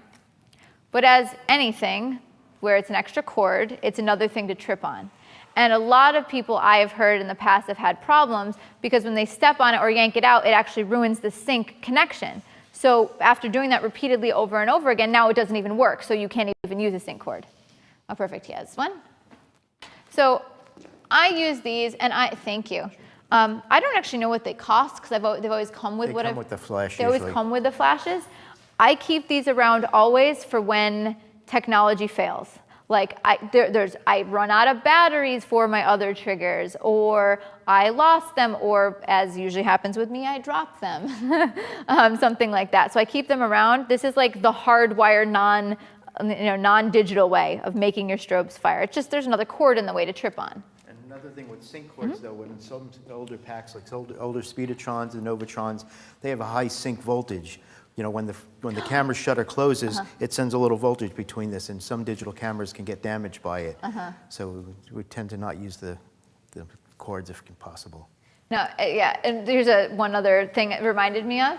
If you happen to somebody has a really inexpensive power pack and heads that they give you, and that's great. It's a great way to get started. I just want to mention this because I did this once, is you need to make sure you have everything unplugged and the power dumped before you take the heads out of the pack, because it's loud, and I saw a blue arc of that would have been painful. I didn't actually do it, but long story short, just out of safety, when you're unplugging and moving things, like turn everything off and dump the power beforehand. Find a way that you know that there's not electricity running in it, because that would be awful. I didn't actually get hurt, but it made for an adrenaline rush. My hearing for almost a day once, but it wasn't me. It was someone standing next to me pulled a plug out of a bell car, a really old 1960s era box, and it just a loud bang, and just like, whoa. Mine was a Speedotron that I did in college, and I pulled it off, and it was just like, it's impressive looking. That's about the extent of it. The next way that you can trigger your strobes is something called optical. And on the back of many of your strobes, you'll see something that says optical, it might say like slave, exactly. So what that means is when it sees something flash, it will flash as well. And it will work in your exposure. It's not like it's a delay that won't show up. It'll still flash. Light is very, very fast, so you don't have to worry about it. Often what I do is I have a trigger, and this is not with my pro photos, but when I'm not using pro photos, I have a trigger that somehow sets off one light. So I have one trigger set. And then I set the rest on optical, so I don't have to buy additional receivers, additional pieces to make it fire. The downside is if you're shooting at a wedding or a reception or any place where people have flash on their camera, because it doesn't care what flash is firing.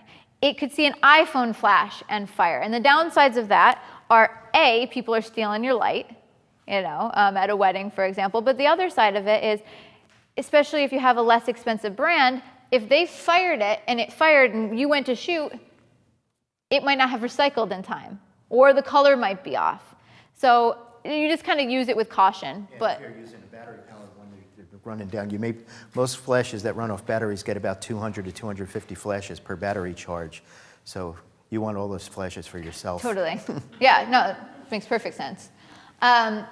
There are some downsides besides that. Also, depending on distance, sometimes like if you're really far away and the light is behind a pole, it doesn't see it. Like just the way that the light was pointed. So I was doing a demonstration once where all they gave me was one trigger and one light with a trigger. So everything else was supposed to fire.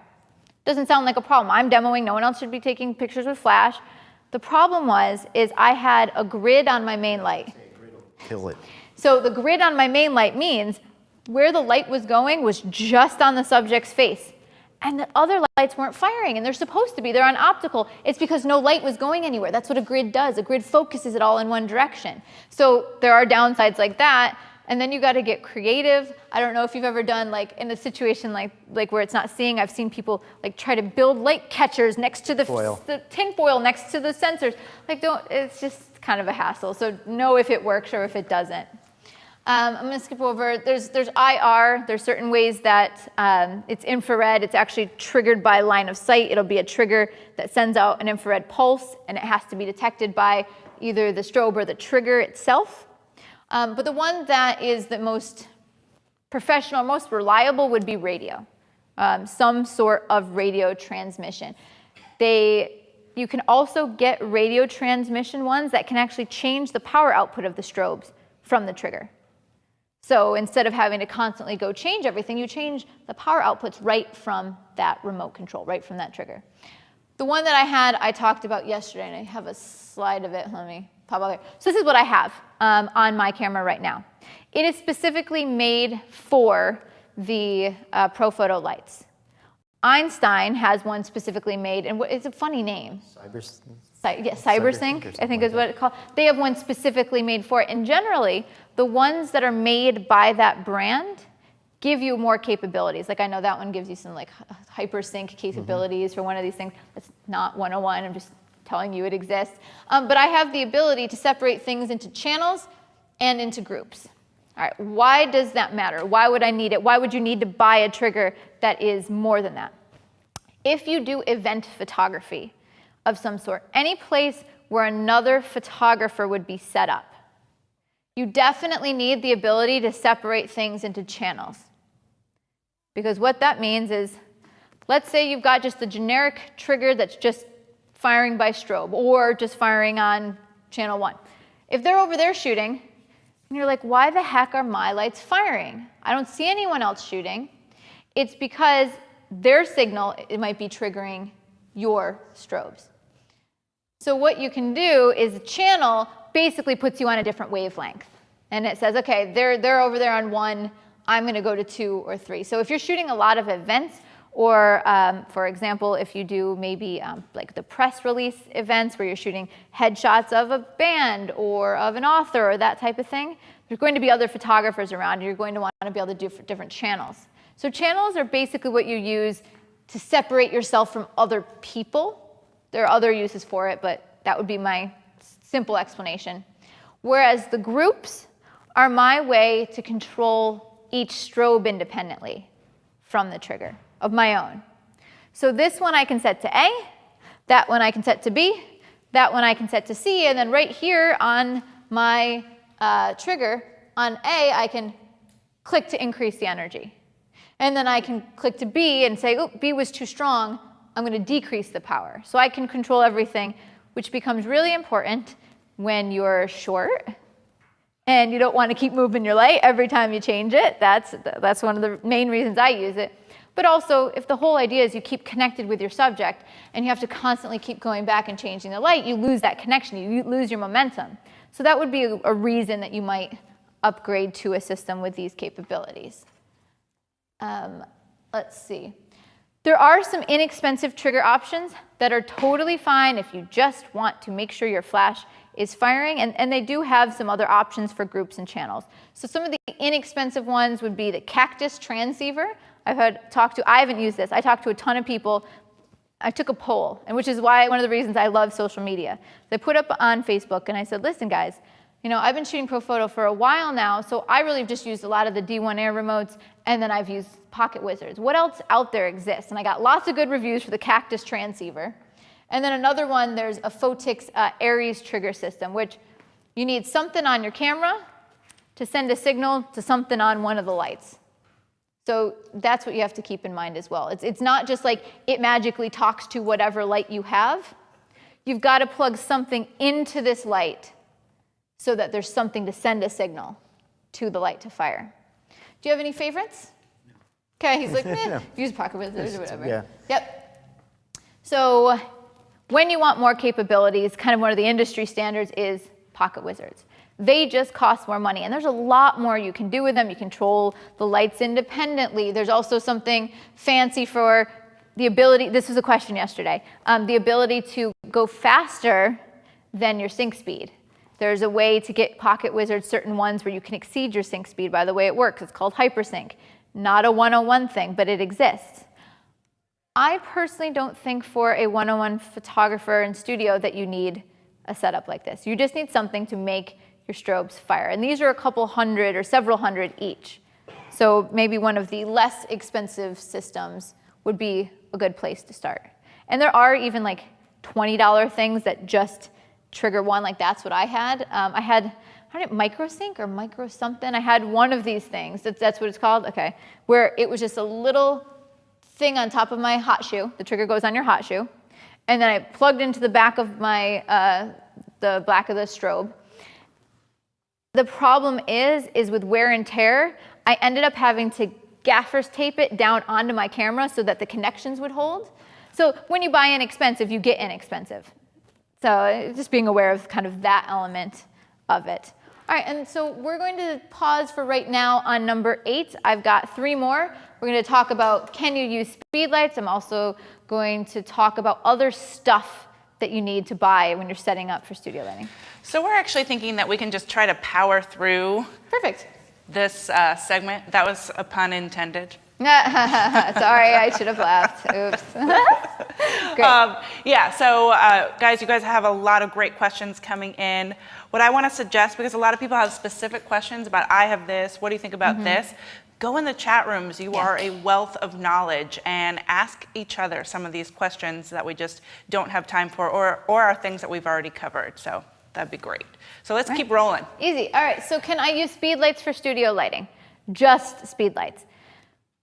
So, I mean, you can treat them like studio lighting, but if you need to make do, like, yeah, you can do it. But there's a lot of weaknesses, or there's a lot of lack of control. And so here's some of the things that are the downsides.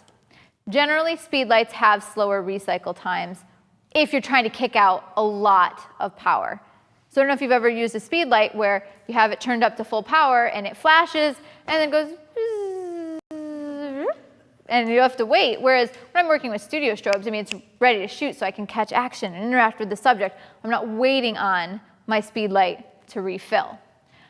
For groups, they can, depending on what speed light versus strobe you have, sometimes they have less power output. So you'd probably struggle to light groups. You need several of them, which at that point you could buy a strobe, but maybe you have 6, 7 speed lights. At that point, if you have a bunch, you might as well use them, that's fine. But usually it's not going to have enough power output. There's also fewer modifiers. There are adapters to make all these different modifiers kind of work with speed lights, but they're not really made for it. And there's 2 reasons why. But if you do want to see modifiers specifically made for speed lights that mimic studio lighting gear, check out check out Westcott and Photix. For example, Photix has something called the Photix Luna, which is a beauty dish made for speed lights. And it has a little bracket, and so you can treat it like a beauty dish. The other reason why that it doesn't really work is flash heads are really small. Like the front of them are small. And what we said yesterday is smaller the light source relative to the subject, the more harsh the light. Okay, well, so it's going to be harsher just to begin with. And then what happens is when you take a speed light and try to light a big softbox, it just doesn't fill the softbox. It will still give you a hot spot in the center. And so really, even though I've got a 3x4 foot softbox, the light source hitting my subject is still not that big. It didn't have enough size of the head to spread out and give me a nice, big, soft, even light source. So it doesn't quite have the same pleasing qualities. But it was really interesting because Joe McNally did a blog post that I saw at one point where he took 2 portraits, identical. One was with a speed light and one with a strobe. Trying to figure out which one was which. And I couldn't quite tell. But he also picked a soft light source really close. Like he picked things that would trick you. Whereas, you know, if I wanted to use a big, giant softbox for really broad light, really, really soft wrapping light, I would need multiple speed lights. It wouldn't really quite work the same. So that's kind of a downside. And then also, a huge one for me is that speed lights don't have a modeling light. So when I'm trying to look for lighting patterns and sculpt the light on the face, you saw yesterday I was using it a lot. Like I'd have her just move her head to take it from Rembrandt to loop. I don't have that anymore. And also, if you're shooting a lot with strobes where they're on full power through modifiers, you can overheat them a lot more quickly than you would get with a strobe. So you do damage to your gear more quickly. All right, so if you get the presentation, this broke down what I just said. It's all in there, but you know, like a benefit of a speed light is if you already own them, you already own them. And if you're going on location and you really need portability, that might be an easier, lighter weight solution. Most of the time, those strobes are going to be a better choice. Okay. Number 9 is, can I dual purpose studio and location gear? Can I buy something that I can take out on location, not need to plug into a wall? So I can use it for my location lighting, I can use it at somebody's house for portrait, I can use it in my studio. And the answer is yeah. But these are your 3 options. You can buy battery packs. That's one option. So I can actually buy a battery pack that these monolights, or whatever monolights, instead of plugging into the wall, they plug into the battery pack and they suck from the battery pack. So you can do that. All right, next one is portable strobes in the studio. You could buy strobes that are intended to shoot on location and just shoot them in your studio. And then you just have to keep changing the batteries. They wouldn't be plugged into the wall. And then there are strobes that can plug into the wall in the studio, but feed off of a battery when you take them, their own battery when you take them out in location. So those, all 3 options do exist. So it depends on which one of these systems looks most enticing to you and which is the right price point. So I'll give you a couple examples. One that a lot of people use is a Pulsey Buff product, and it's like an incredibly good price, like a couple $100, $300 or something, depending on which one you get. And there's a Vagabond Lithium. It is just a big battery. And if you look, it has the same outlets, the same plugs as you'd have on the wall. So as long as you have a monolight that can plug into a wall, you can plug it into this battery. And it's pretty lightweight, and it can come with you wherever you go. Some downsides of it is if you have a higher wattage light, those recycle times are brutal. Like if you're shooting at if you, for some reason you had a 1,000-watt second light because you're shooting a group and you use it at full power, it could be several seconds before it recycles. The statistics are on the site, but it could be like 4 seconds, 5 seconds before it gets back up to full power, even more than that. But if you're shooting with lower power, an Alien Bee, and you plug it in there, it's pretty awesome. This is what I used when I had my small studio. I would take my White Lightnings, my Alien Bees out on location with a Vagabond. This is their new one. They came out with a new one, and these are better than their old ones. And they weigh less. Another one is Photix came out with a light that how it works is in the studio, it plugs into the wall. On location, it plugs into its own battery pack. I tested it out and I thought it was pretty cool. So that might be something that you'd like. And you can buy different, it's not that it's speed light, different attachments. So you can use different modifiers on it. But by default, I think it's a Bowens modifier. Other one is Profoto B1s. This is what I use. What they are is they are basically the same unit as the D1s. They look the same, they function the same, but they run off of this battery. That's where all the power exists. So I don't need to plug it in the wall. I don't need a pack. I don't need anything extra. I just go out on location. I could shoot that in the studio and on location and just switch the battery.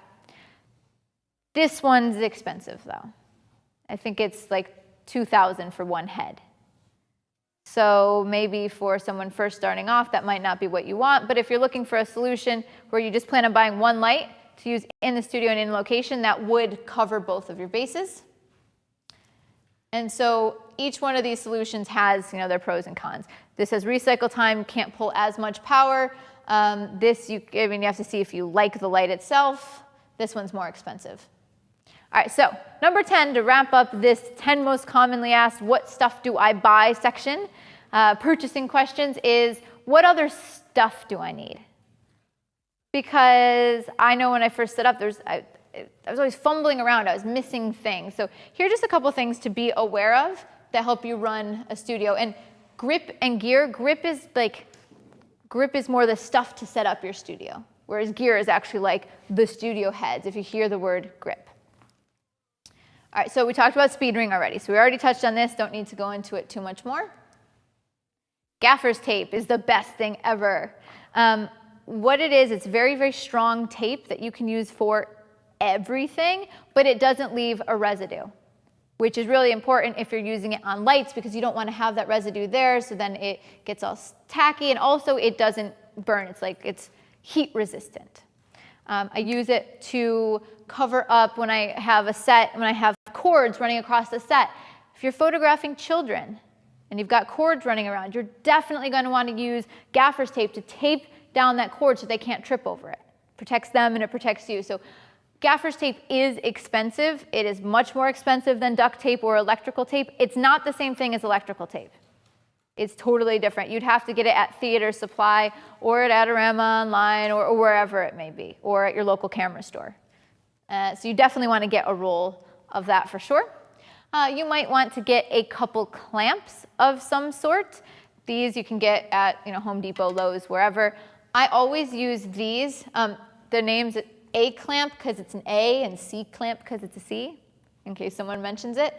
I use these all the time to, like you can see the big ones up there, to hang the backgrounds up instead of having to have an extra pole. If I'm like right now we're using one pole, there's a white background behind it, and then we draped the background in front. Instead of having to switch it, I can just drape it and flip it over. I'll use it to clamp clothing. I'll use it to hold a piece of foam core or a reflector to a stand. So definitely get some clamps for sure. You want to talk about this one? Sure, the super clamp. Excellent. This can use many places. You can put more lights, like we said, you can put extra lights into that. So you put this on the stand, put a light head on it. You can clamp it to a bar.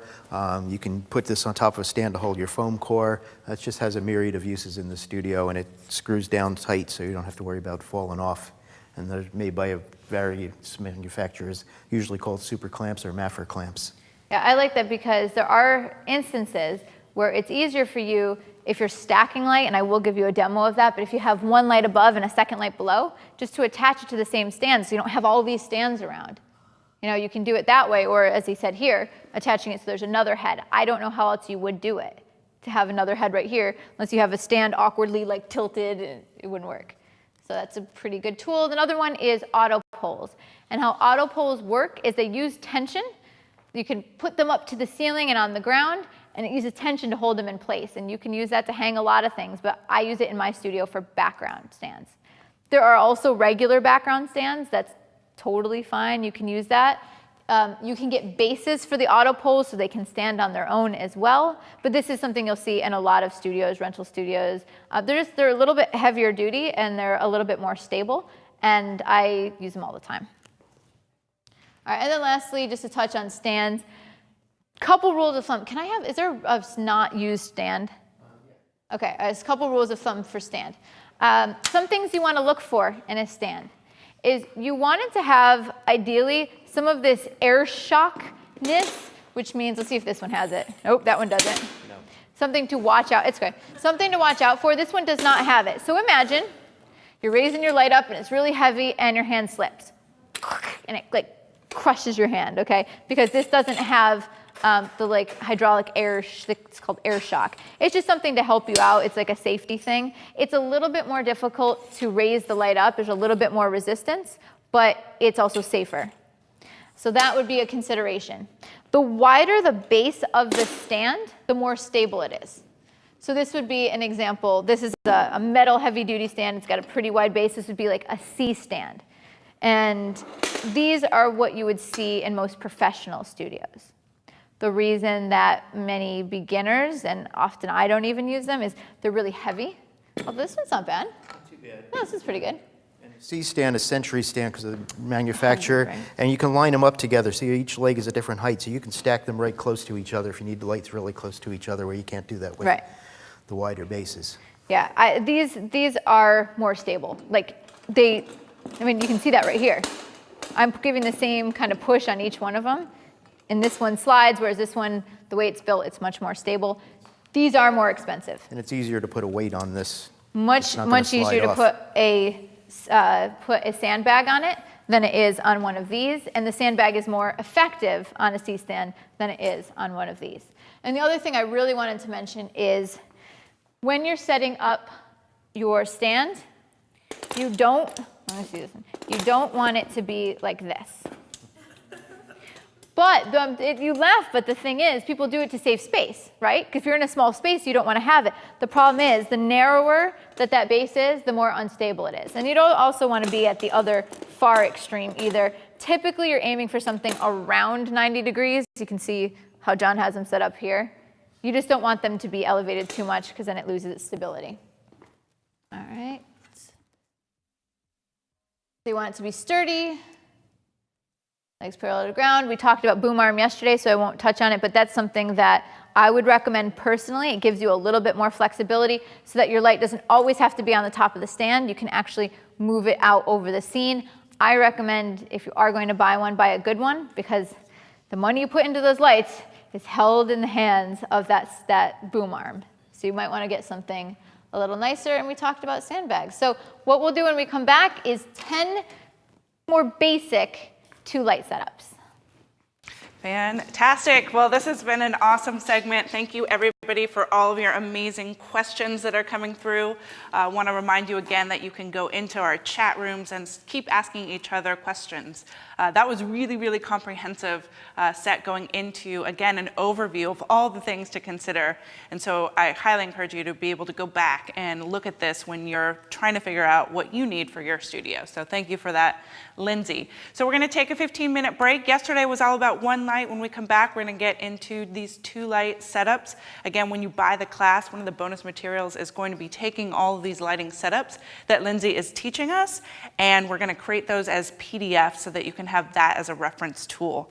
So this is free, this is live right now, but you also have the opportunity to own this class. There's a blue buy button beneath the video you're watching. It's $129, but $99 when you do buy it today. So we'll see you back, everybody, in 15 minutes for lighting setups with 2 lights. All right, thanks. Okay.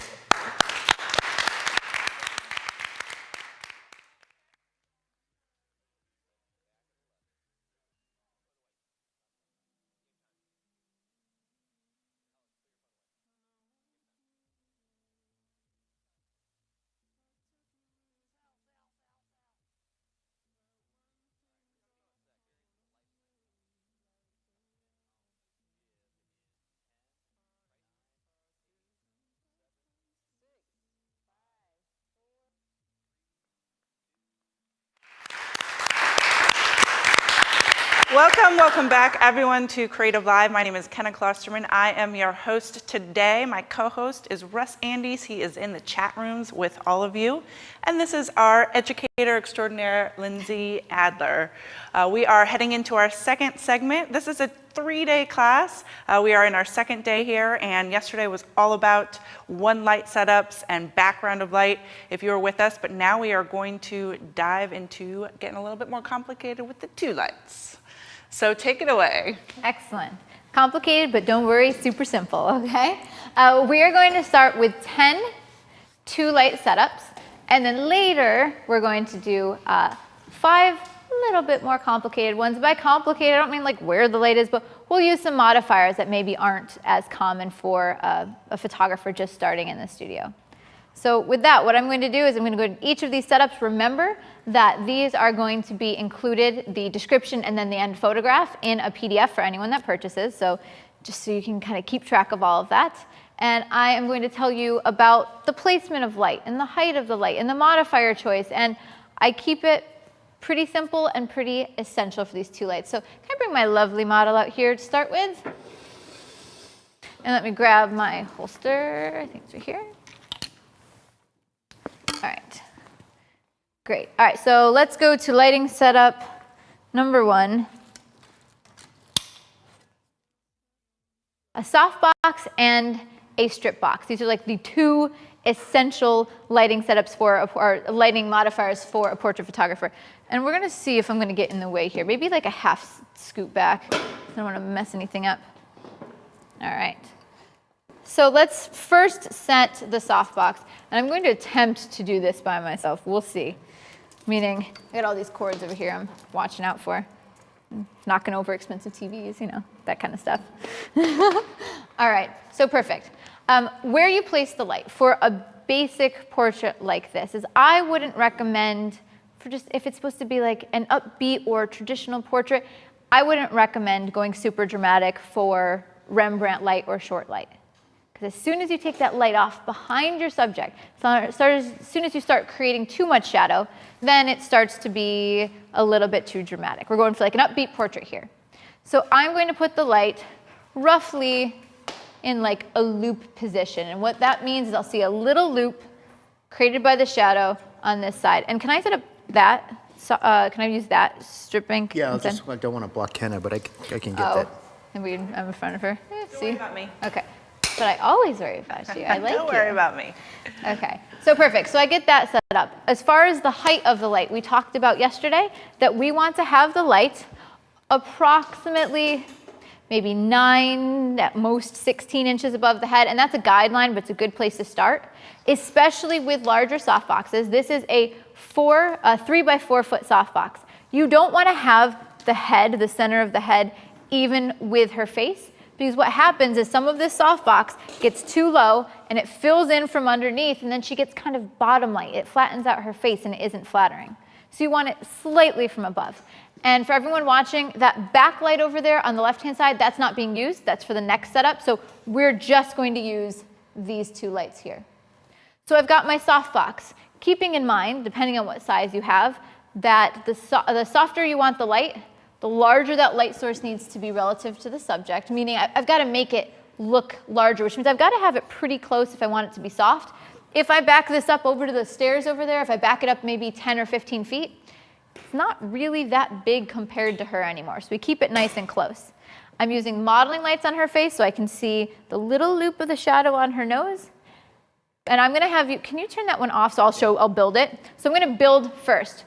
We have our softbox in loop, and let's talk about our camera settings. All right, the camera settings, let's get everybody on the same page here. We wanna be at our sync speed, or around our sync speed. So for me, my camera sync speed, the fastest shutter speed I can shoot without getting those bars is going to be 1/200th of a second, or somewhere close to that, 1/160th. You don't want to go to a really slow shutter speed because then you start to pick up ambient. So I'm at 1/160th of a second, ISO 100, because I'm in the studio, I can control, I want to get rid of noise, so I've got ISO 100, perfect. My white balance I have on flash because I know already from my personal testing that that's what I like best out of these D1s. If this was a portrait session, I would use a color checker or a gray card to give myself a neutral reference point that I could use later on to make sure I have the right white balance. And the last part of the equation is the aperture.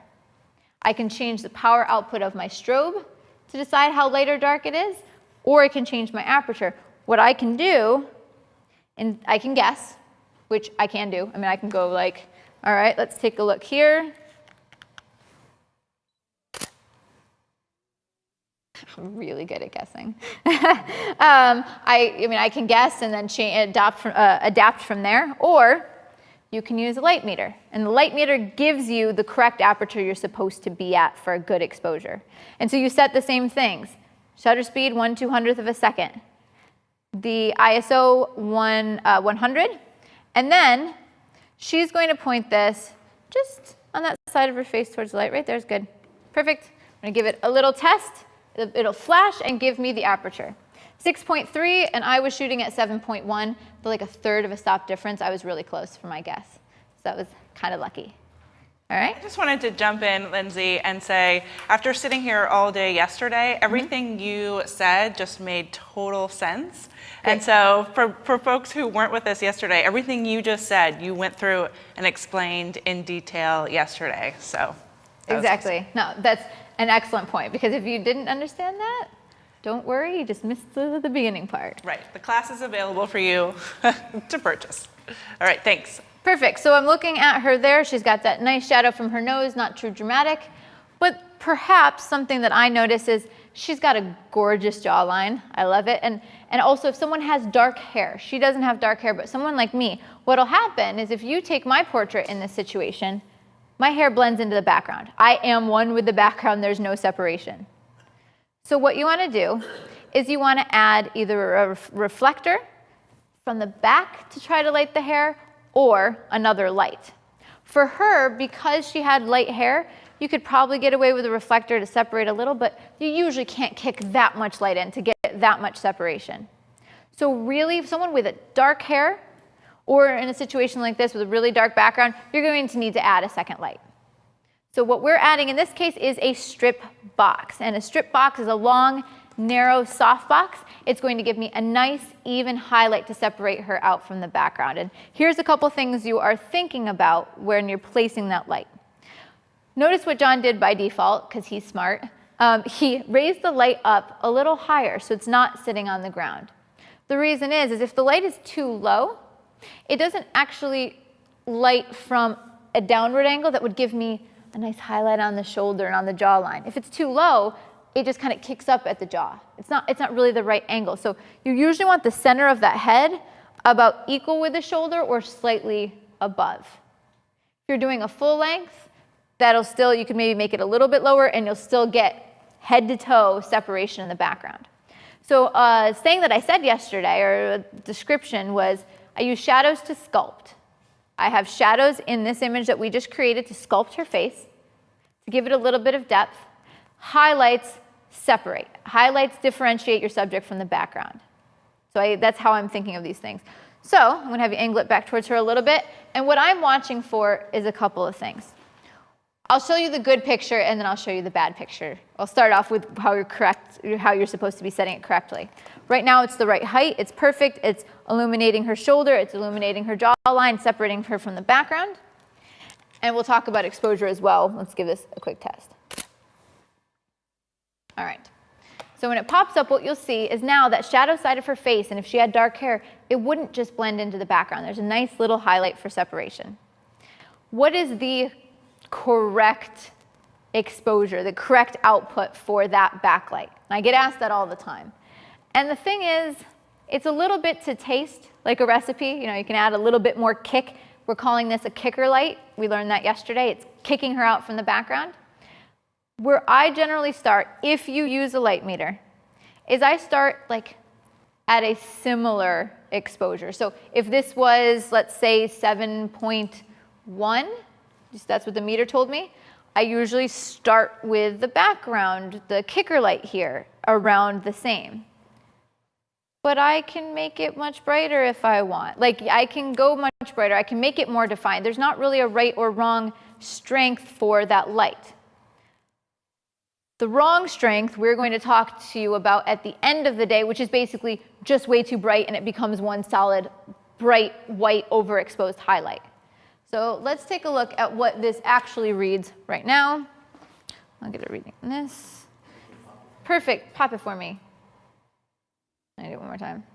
I'm pointing it the wrong direction. There you go. Try it again.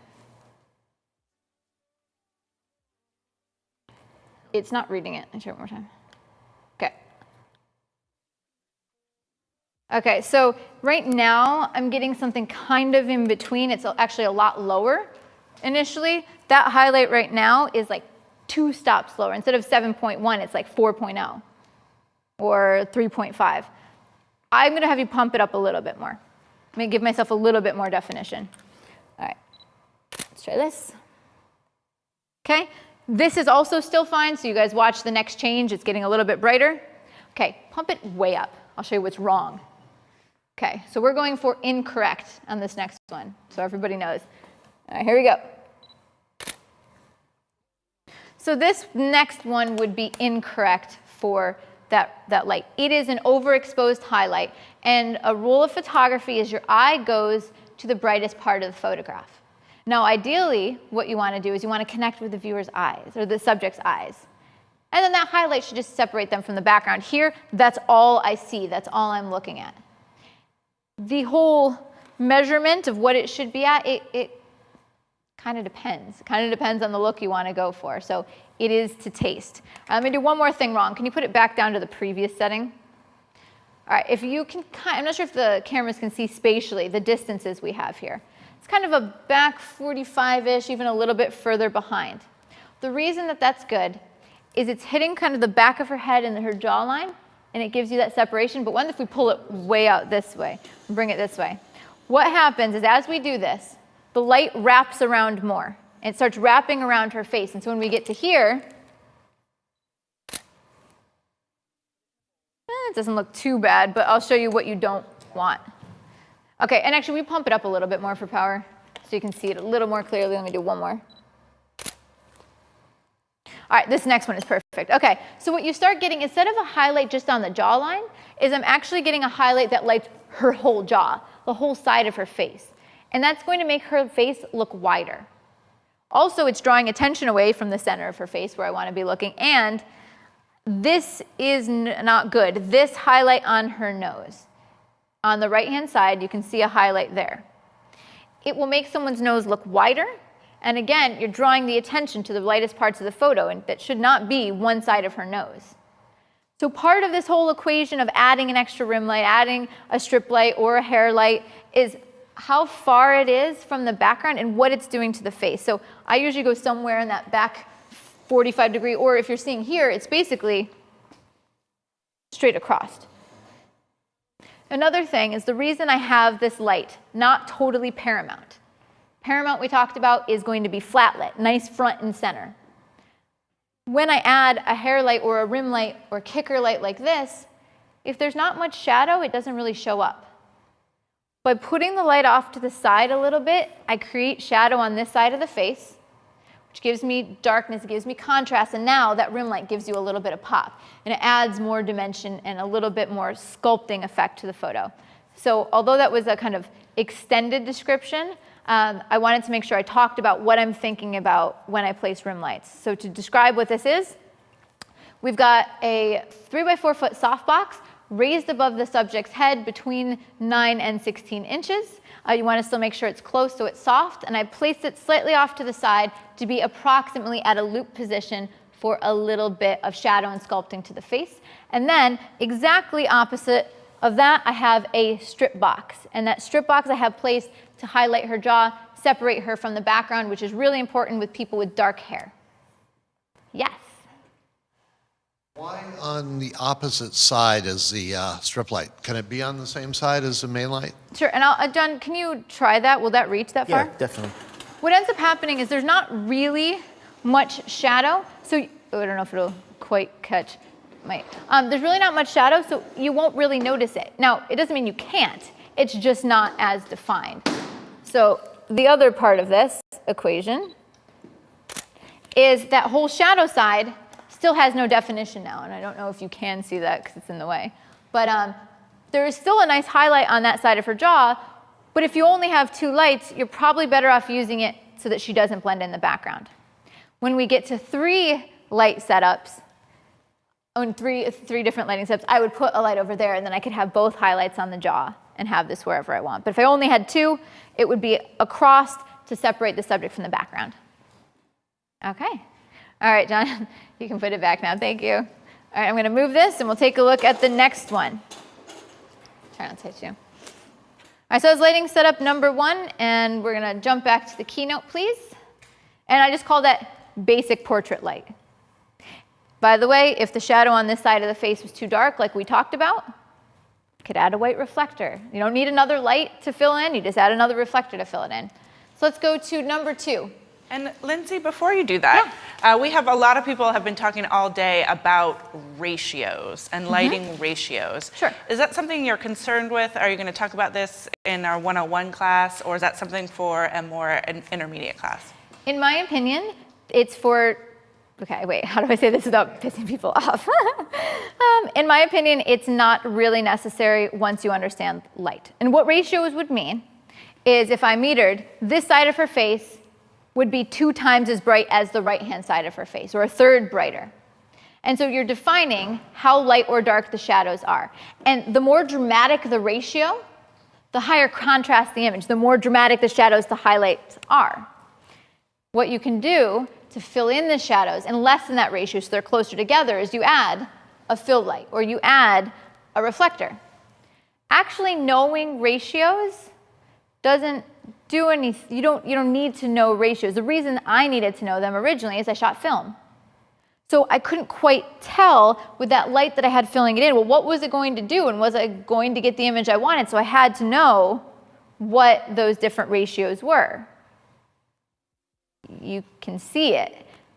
And if the shadow is too light, you back off the fill light or turn it down. And if the shadow is still too dark on the dark side, you bring the reflector in or you turn the fill light up. So ratios would be something that I think if you are newer to photography, probably just complicates it.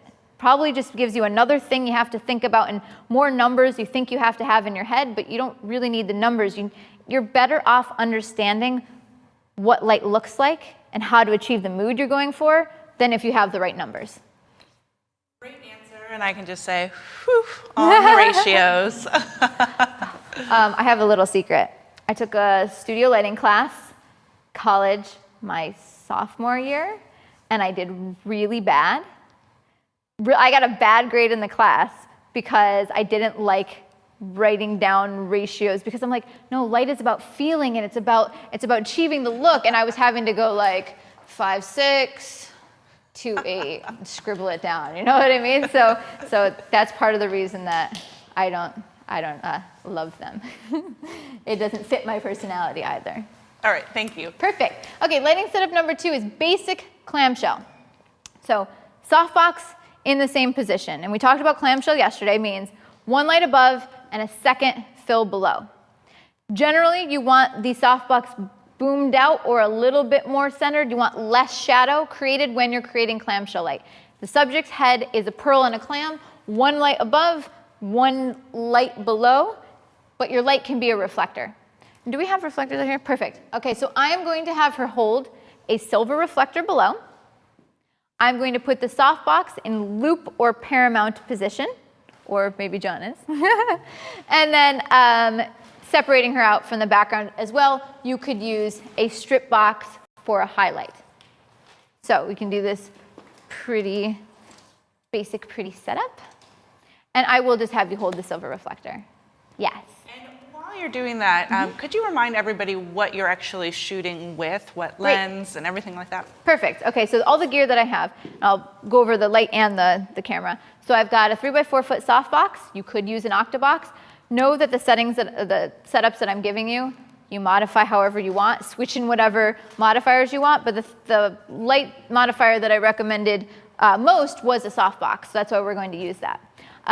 The heads that I'm using are Profoto D1s, 500 watt. I've got my Air remote. The camera I'm using is the Canon 5D Mark III, and I'm using a Sigma 24 to 105 4.0 lens. I've got a spider holster on my hip so that I can actually move and adjust light without having to have a strap around my neck or having to put the camera down on the ground. And it's in the chat rooms, a discount code for the holster if you want it. And also if you go to my blog, which is blog.lyndseyadlerphotography.com, there's some giveaways for it and the discount code as well. Yeah, perfect. And that is actually Lyndsey 20. Lyndsey 20 is when discount. you go to the Spider Holster website. Perfect, thank you. And thank you very much for that. I also want to make sure people know that once you see the image that Lyndsey shoots, look up in the top left-hand corner. Left? Yeah. And that's where you can see all of that information about the lens she's shooting and what her settings are. So you can always look for that there too. Thanks, Lyndsey. Thank you. All right, so, perfect. So what we're going to do is, so that I don't have to guess, we're going to take a meter reading. What do we get roughly? 5.6. Okay, perfect. So I am starting off with an aperture of 5.6, and we have this light in a paramount position, which means there's not really going to be shadows to the left or right. It's going to be basically straight overhead in front of her, and it could be a little bit off to the side. If you have a boom arm, you can boom it out so the stand is really far, but I know far out of the way, but I know most of us don't have that. So just get it as close as possible. You can shoot with your lens like right next to the stand.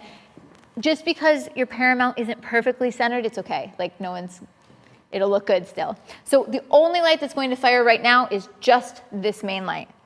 Now let me give it a test. No, don't look at this. Don't look at it. Don't look at it. Hold on. Rewind. Don't look at it. Let's try it again. That was supposed to be off. We're building. Okay. Try one more time. And up a little straighter. Okay, perfect. All right, now, I said as a general rule of thumb that you want your, I'm going to change something else. As a general rule of thumb, you want to have your main light between 9 and 16 inches above her head. This is significantly higher. And what it'll do is it'll give you those type of shadows. Okay, but let me show you some tweaks that you can make to this. The reason that these are not ideal shadows is because there's no light in her eyes. I mean, there's a little bit. I got a tiny bit of catch lights, but you want more sparkle and you want more life. Now, I can help myself out and add more light and sparkle by adding a reflector. So I'm going to pop the reflector underneath. And I still think I would have to change this a bit. But what I can do is add this reflector. It's going to capture the light from the softbox and kick it back up into her eyes. So what we're looking for is you can actually see it. Somewhere around there, perhaps. We'll give it a try.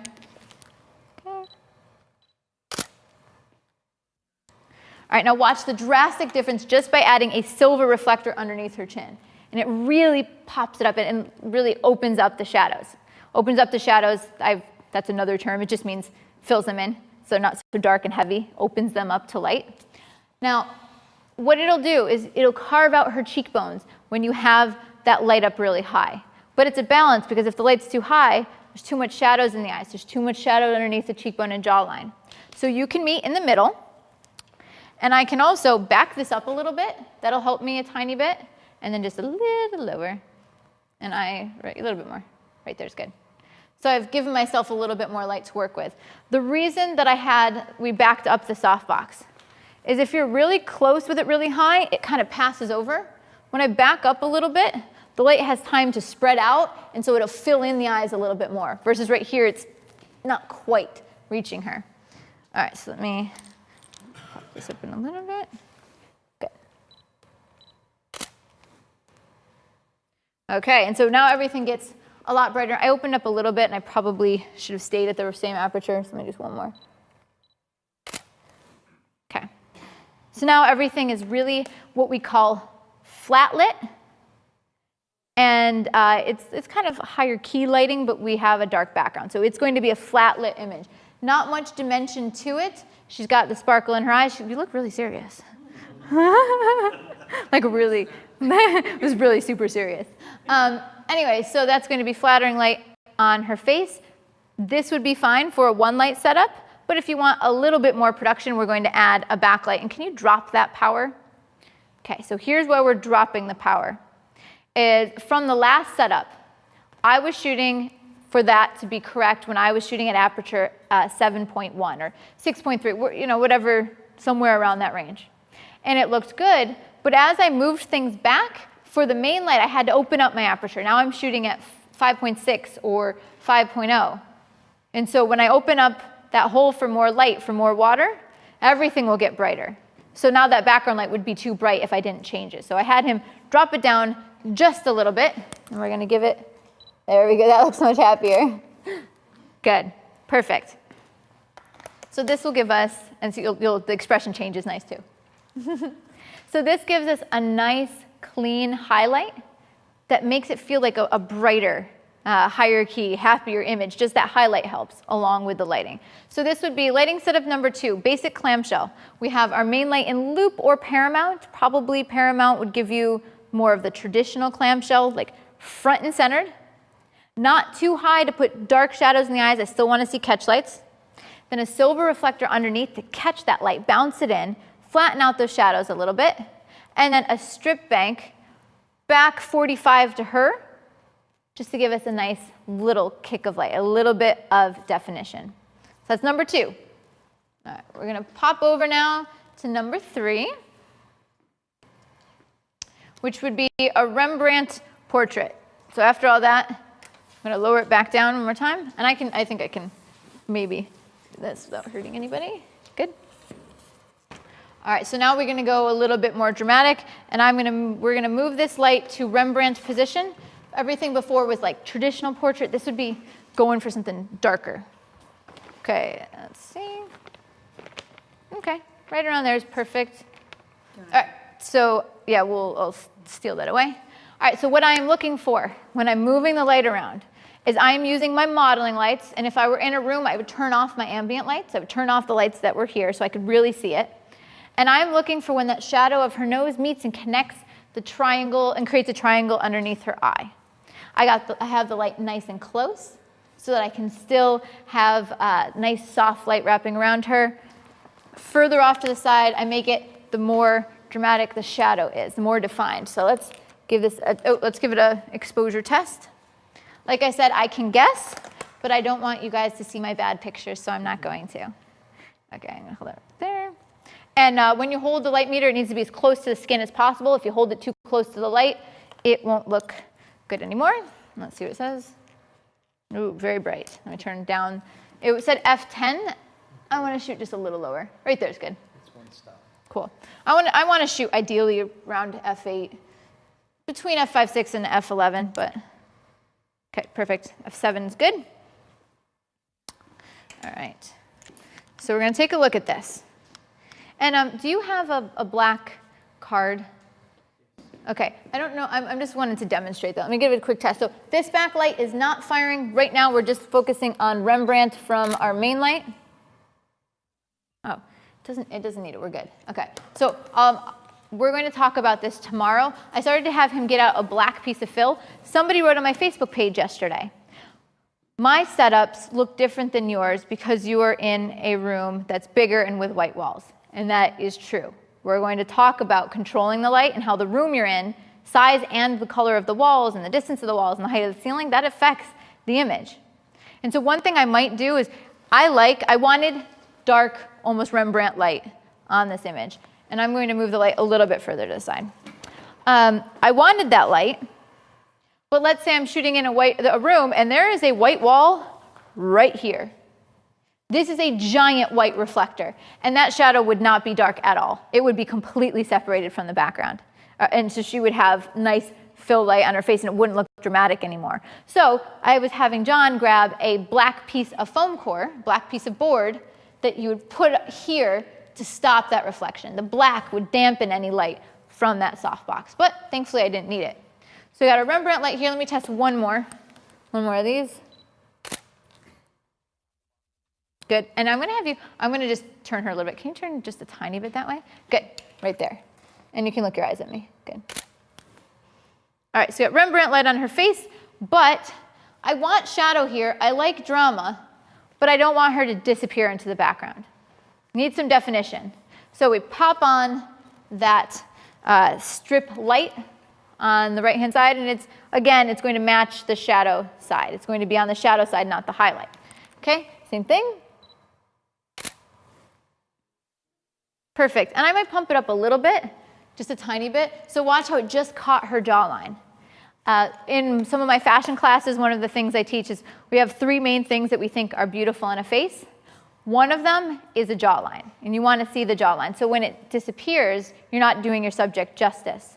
One of the ways you fix that is by where you place the hair, but another way is by adding highlights like this. So we just brightened it up a tiny bit. I'll take one more. Perfect. Okay. Another tip I wanted to give you is right now, we've given ourselves a bit of space from the background, and it's a dark background. So we get a nice dark gray background. But right now, you see where we have our light placed? It's basically kind of straight across her. That doesn't need to be where it is for Rembrandt light. Like I can feather and change angle of this light. And feathering means I'm changing the direction so that perhaps only part of the light is skimming across our subject. So let's say that you are shooting and you get Rembrandt light, but for some reason, your background is looking really light. And I don't think it'll be enough to actually get it here. I'll give it a try. Nah, it's too far away. But if you had a white background and you were still kind of close, right now my softbox is pointed back towards the background. And that light would hit the background. If you have a white or gray background, it would get lighter. So you can use this to your advantage. You could point it on purpose and make it white. Perfect. All right, let's try this. And we're going to just demo with a white. Okay, so right now, he's holding a white reflector behind just to show you, pretending it's a white background. So notice the light's hitting it, but I can also feather this light, change the angle so that it's not hitting that anymore. And now, I can still have the same quality of light on the face, the same direction, but now the background goes darker. So feathering the light, you can use it to control where light's going in your space. Extremely important if you're in a tiny space, is knowing you can make those differences. So this would be Rembrandt light with a strip box. I also wanted to mention I'm using these key tools. There are other tools you could use. So for example, I could do a beauty dish. And what it would give me, it would be more crisp. And that one's not quite Rembrandt. You gotta put your head right towards me. Right there, good. I'll try one more so you can see it. Rembrandt light, you want more shadow. So this next one will be, oh, not in focus, hold on. I can't deal with that. I'm gonna try it again. Okay, it'll be this triangle of light underneath her eye. That's what you're looking for Rembrandt. But anyway, you could use a beauty dish, and what it would do is it would make this gradient in this photo, the gradient from shadow to highlight here, it would make it faster. So it would go from shadow to highlight quickly, which just means that shadow would be crisp. So I could do that. I could also, instead of using a strip light, I could use barn doors and get an even smaller, more crisp highlight, for example. So these are just kind of general setups. You can mix and match what you want, but this would be a go-to portrait lighting setup. And that takes us to number 4. Let's take a look at what number 4 is. All right, so far, everything stays the same, okay? The one change is we're going to add a reflector. And so I like the drama that I was able to create with the Rembrandt light, and I like the separation from the background, but maybe it's just a little bit too dark. I don't know about you, in my portrait studio when I was photographing high school seniors, I liked this Rembrandt light, but sometimes parents would look at it and say it's too dark. And I was like, no, this is classical Rembrandt lighting, but they don't know that, okay? And so I want to lighten up the image a little bit. So we're going to add white fill card on the side. And what it will do is we're going to catch the light from the softbox, kick it back in, and the shadows won't be as dark. I'll still have that direction of light on her face. I'll still have that triangle, still have the light separated from the background, but not as dark and dramatic. Good, and I'm going to do one more even closer so we can see the difference between the two. So one, he was like 2.5 feet away. The other, he was like a foot away. And if someone will put those up side by side, the first one that you will see is when the reflector was back a couple feet, and then the second one, the reflector was closer. I don't usually recommend using silver as fill because it starts to pick up texture on the skin. It does this almost weird, like in the shadows, you'll see a little bit of texture. White is much more forgiving, and it's a little bit more subtle. So in this one on the left, it was about 2.5 feet away from the reflector, and the one on the right, it's about a foot. So just that little distance made a big difference. I recommend white for fill. All right, I'm going to pop on to number 5. Okay, clamshell lighting.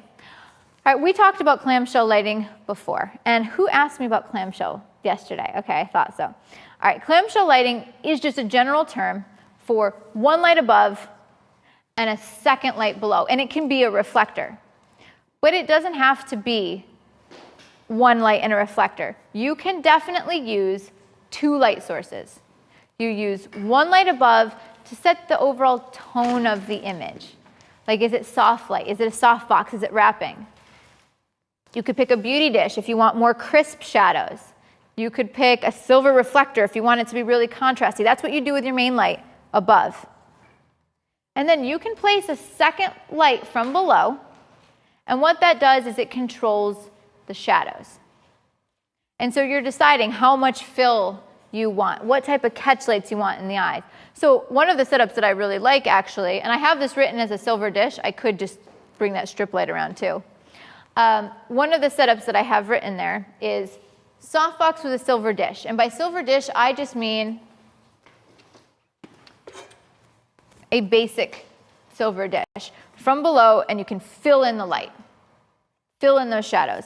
But it doesn't have to be this. I could absolutely use my strip box and have that underneath and filling in. And every single modifier that I choose gives me a different result. Like, it's really cool. 2 soft boxes gives me something really soft and glowing. I could use a beauty dish with a grid from above with another grid from below, and that's a totally different dramatic look. And this is great for female portraits. It's bright in the eyes, it's glowing, it's very soft, it's flat light, it hides wrinkles and it hides blemishes, which is why many women quite enjoy this particular lighting setup. You can modify this for men. I will talk on day 3 a little bit about photographing men. But if you're photographing the guy, the biggest difference that I would say is you wouldn't use a softbox and a strip light, for example. You would use maybe a beauty dish and a grid, something a little bit harsher, with a silver dish below. You pick harder light sources. Typically in our heads, we think softer light sources, broader light sources, more wrapping light sources for women, harsher, more contrasty, more dimensional for men. So this lighting setup can be drastically modified depending on what you want it to look like. What do you want to use? All right, let me give this a try. I'll try it like this, and we can try the strip light. Okay. I don't know if it will go low enough. We can put it on the floor. Okay, cool. We can do that. I will change this in my slide. Remind me, we're going to try it with the strip box instead, because we've already got it set up, so chances are that's what you already have. All right, so let's take a look at this light to begin with. I did not meet her, but it looks good. The distance didn't really change to her, so it should stay about the same. And so I love the shape that is put on her face. It just carved out her cheekbones and her jawlines, but the eyes are flat. So what we're going to do is we're going to take that strip box over here, and we're going to set it on the ground or set it from below to kick light into the eyes. Here's a couple things that you might think of. If you don't want to set the light on the ground, you can use something called an apple box. And we don't have to use the apple box, but I do want to show people what it is, because I forgot to add this to the discussion. So, perfect. This is a half apple box. And then this one is a full. And these just are studio tools that you can use for, they're boxes. They're just endless examples. You can have people pose on it, sit on it. You can have, use this for me because I'm short, I stand on it, so on and so forth. And you could also prop the light up in the direction that you want by sticking one in the front. I don't know if you want either one or you're just going to angle it. Okay, and I'm kind of tangled on your foot. Get it? Okay, perfect. All right, so let's talk about this. Okay, right now for ease of use, we have John sitting on the ground. They also make something that are floor stands or background light stands that sit very, very low to the ground for something like this. And I don't even need it that low. You could set it on a stand as long as you have something to shoot through. All right, so right now, should I... Here, give me an apple box. Do you want an apple box? You want a small one or large one? Okay. And we just stick it underneath. It probably will stay okay. Yep, that should be fine. Perfect. So being creative there. All right, so we have that. Here's the most important thing that you want to keep in mind. You don't want to have your bottom light be brighter than the top light. And it's really easy to do that. And the reason that it's easy to do that is because sometimes for space, that bottom light gets closer. And if you pick a silver reflector, for example, this is going to put out a lot more light. It'll be much brighter than, say, a softbox. A softbox makes the light spread out and it softens it. This is going to be really bright, and so you're going to need to turn the power down if you use the silver dish. So you can test this. You could totally flatten out the shadows. That's fine. There doesn't actually need to be that much dimension in shadows. It could be glowing, but you don't want brighter light from below. That's like the most important part. That's the key. So we're going to test this out. And there's not a correct ratio of like how bright is the top to the bottom. It's how light do you want the shadows? How dark do you want the shadows? So we're going to try this. Okay, I'm going to pump it up a little bit down here. And I'm going to see which way, left or right? Clockwise.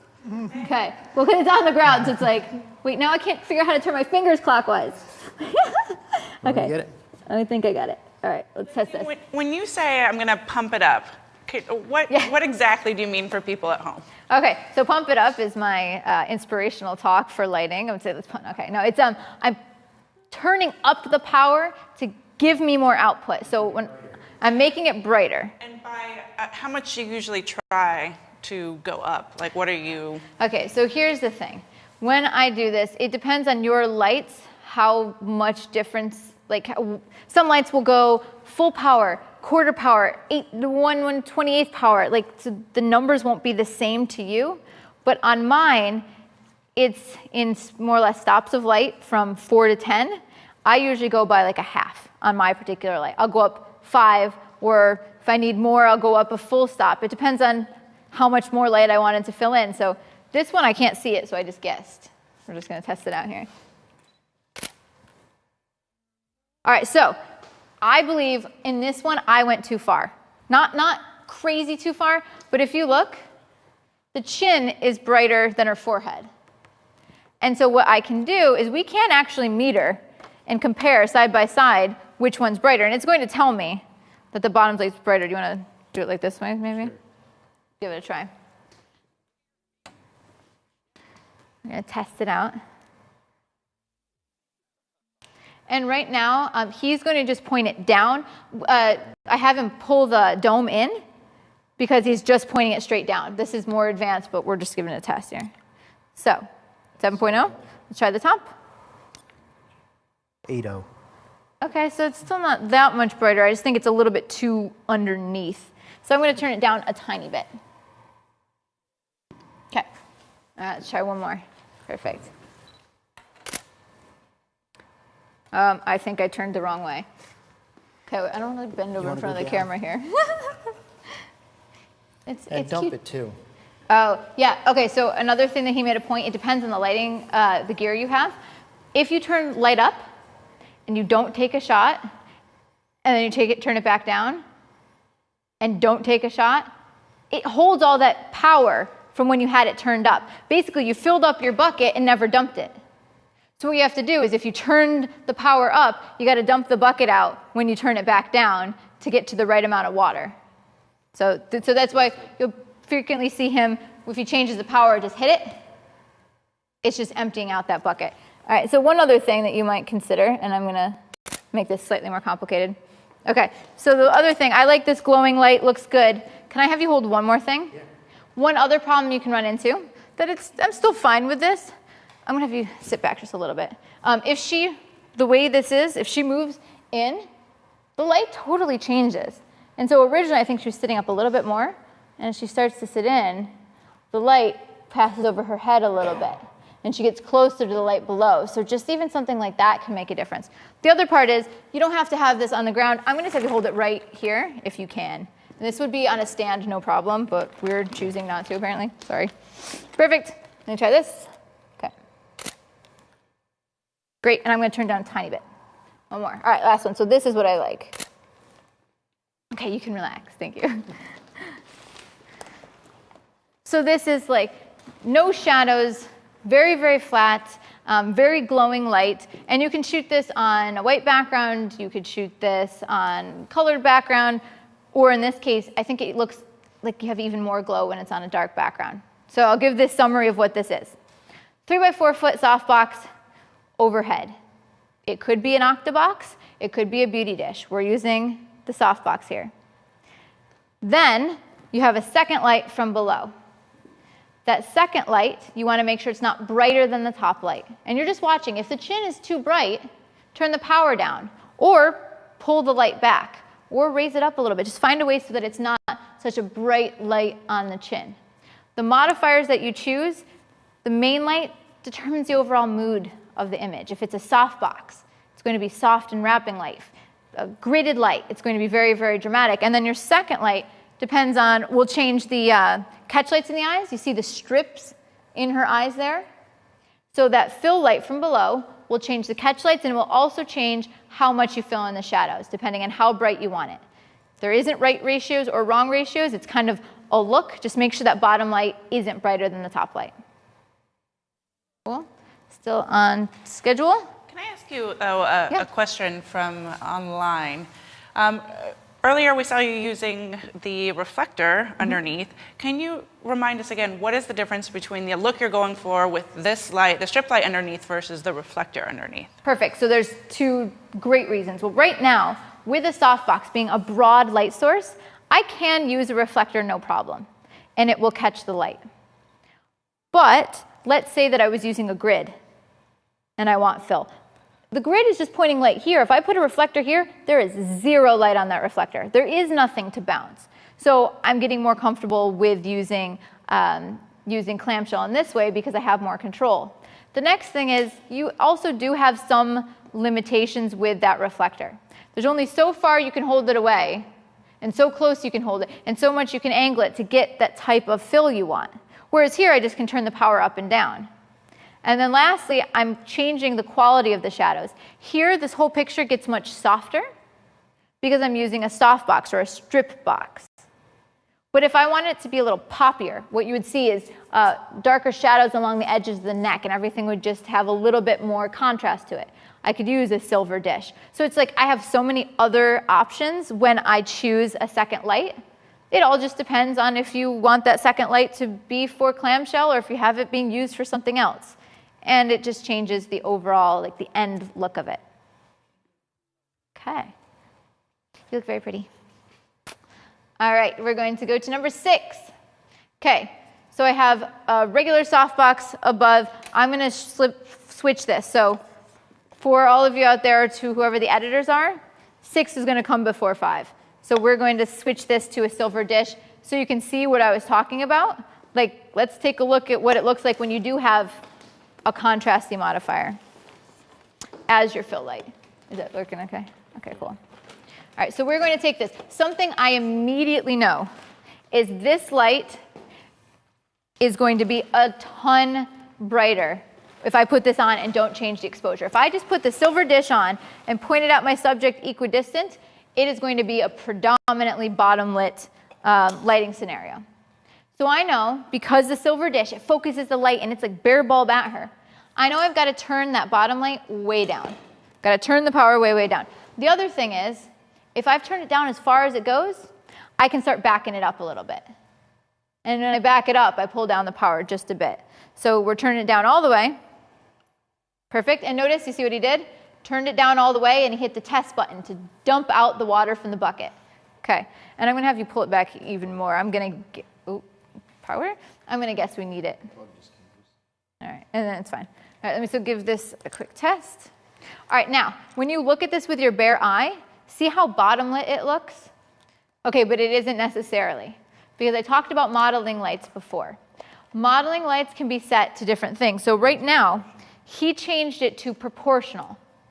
And what proportional does is, instead of saying, give me as much modeling light as possible, it says, all right, well, if I have my strobe turned at its lowest power, show me the modeling light at its lowest power. And it's trying to give you an idea of ratios of light here. So let's give it a little test and see how this one works.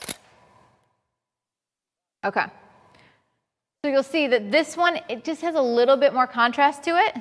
And see the catch light in our eye? It's a point source of light. It's a slightly different look. So could I have the previous shot and this shot side by side, please? I mean, it's just a different look between the two. It's not really right or wrong. So when you start combining all of these different things, different modifiers above, different modifiers below, I can turn this up and flatten it out even more. Try one more, look right at me.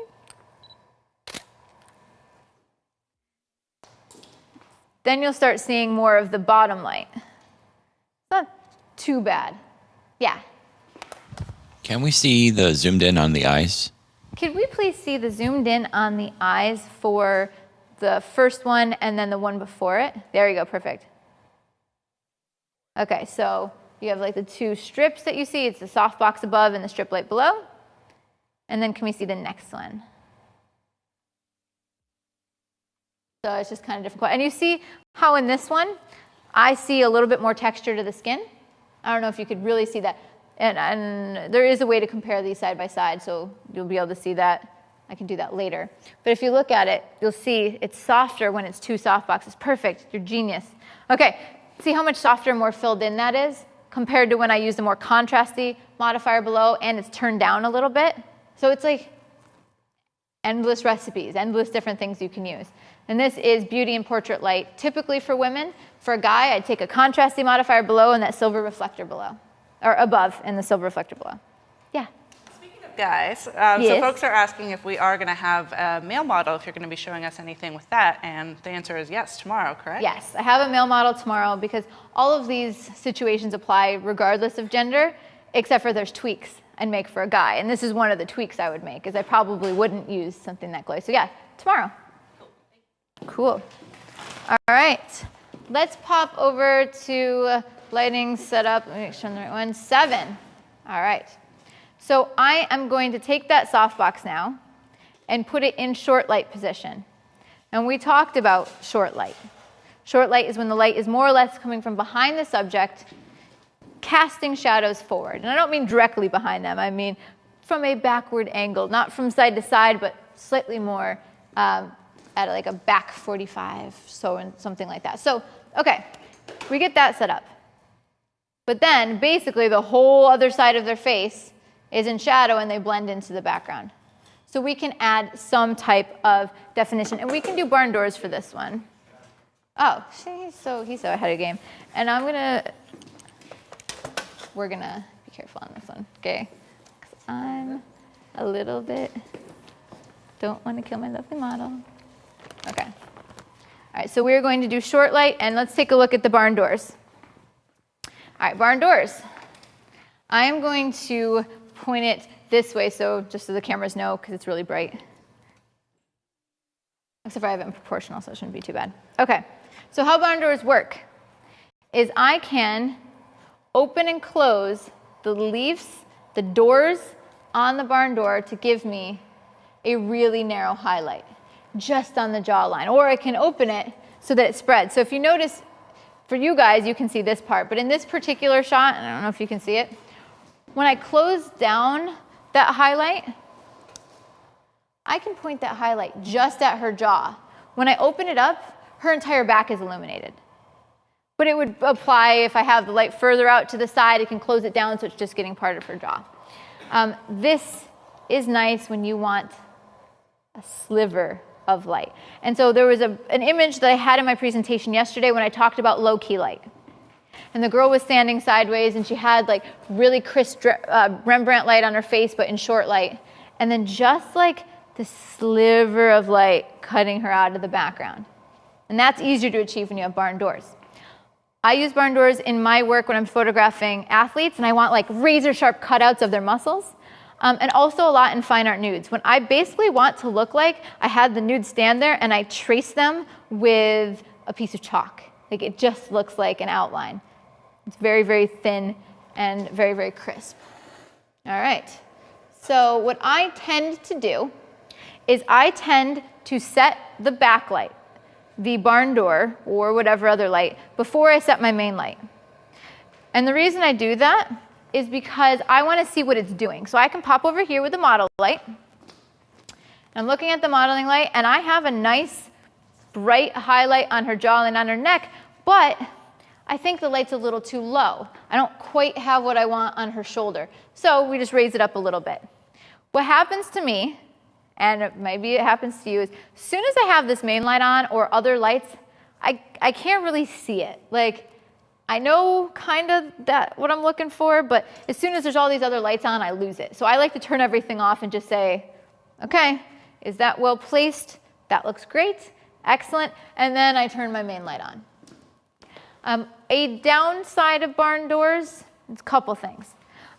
It will get drastically darker down her body. So for a full length, if I'm trying to light her feet with a highlight more evenly, you're probably better off with the strip light because it gives you a broader, longer light source to kick the light down and give me a nice even highlight head to toe. Here, I definitely will have a hot spot about here. It's fine, it's just not as efficient for an even highlight head to toe. Other thing about this is it's not as forgiving if you put it in the wrong place because it is very bright and it is very crisp. And so if she turns her head too far one way, I can turn her head to the left, I'll get highlights on the nose. So you can't move as much. It ends up being noticeable. So I would use more of a strip light for kids. And barn doors, I would maybe use more for adults because you quickly, if she leans, she's out of that highlight. It's just less movement that you have, you're capable of. Another thing, though, especially for your assistant, is these get really hot. Yes. Usually keep gloves nearby, or after a while, I'll use a clamp to adjust the barn doors. Yeah, barn doors and grids. When you use grids, they get insanely hot because they're holding all of that heat and all that energy in. And if you go to grab them, it kills. It's awful. Okay, so I'm going to turn you sideways. All right, so I want her to be in short light position for Rembrandt. Yeah, that's perfect. All right, there, great. So I'm going to move.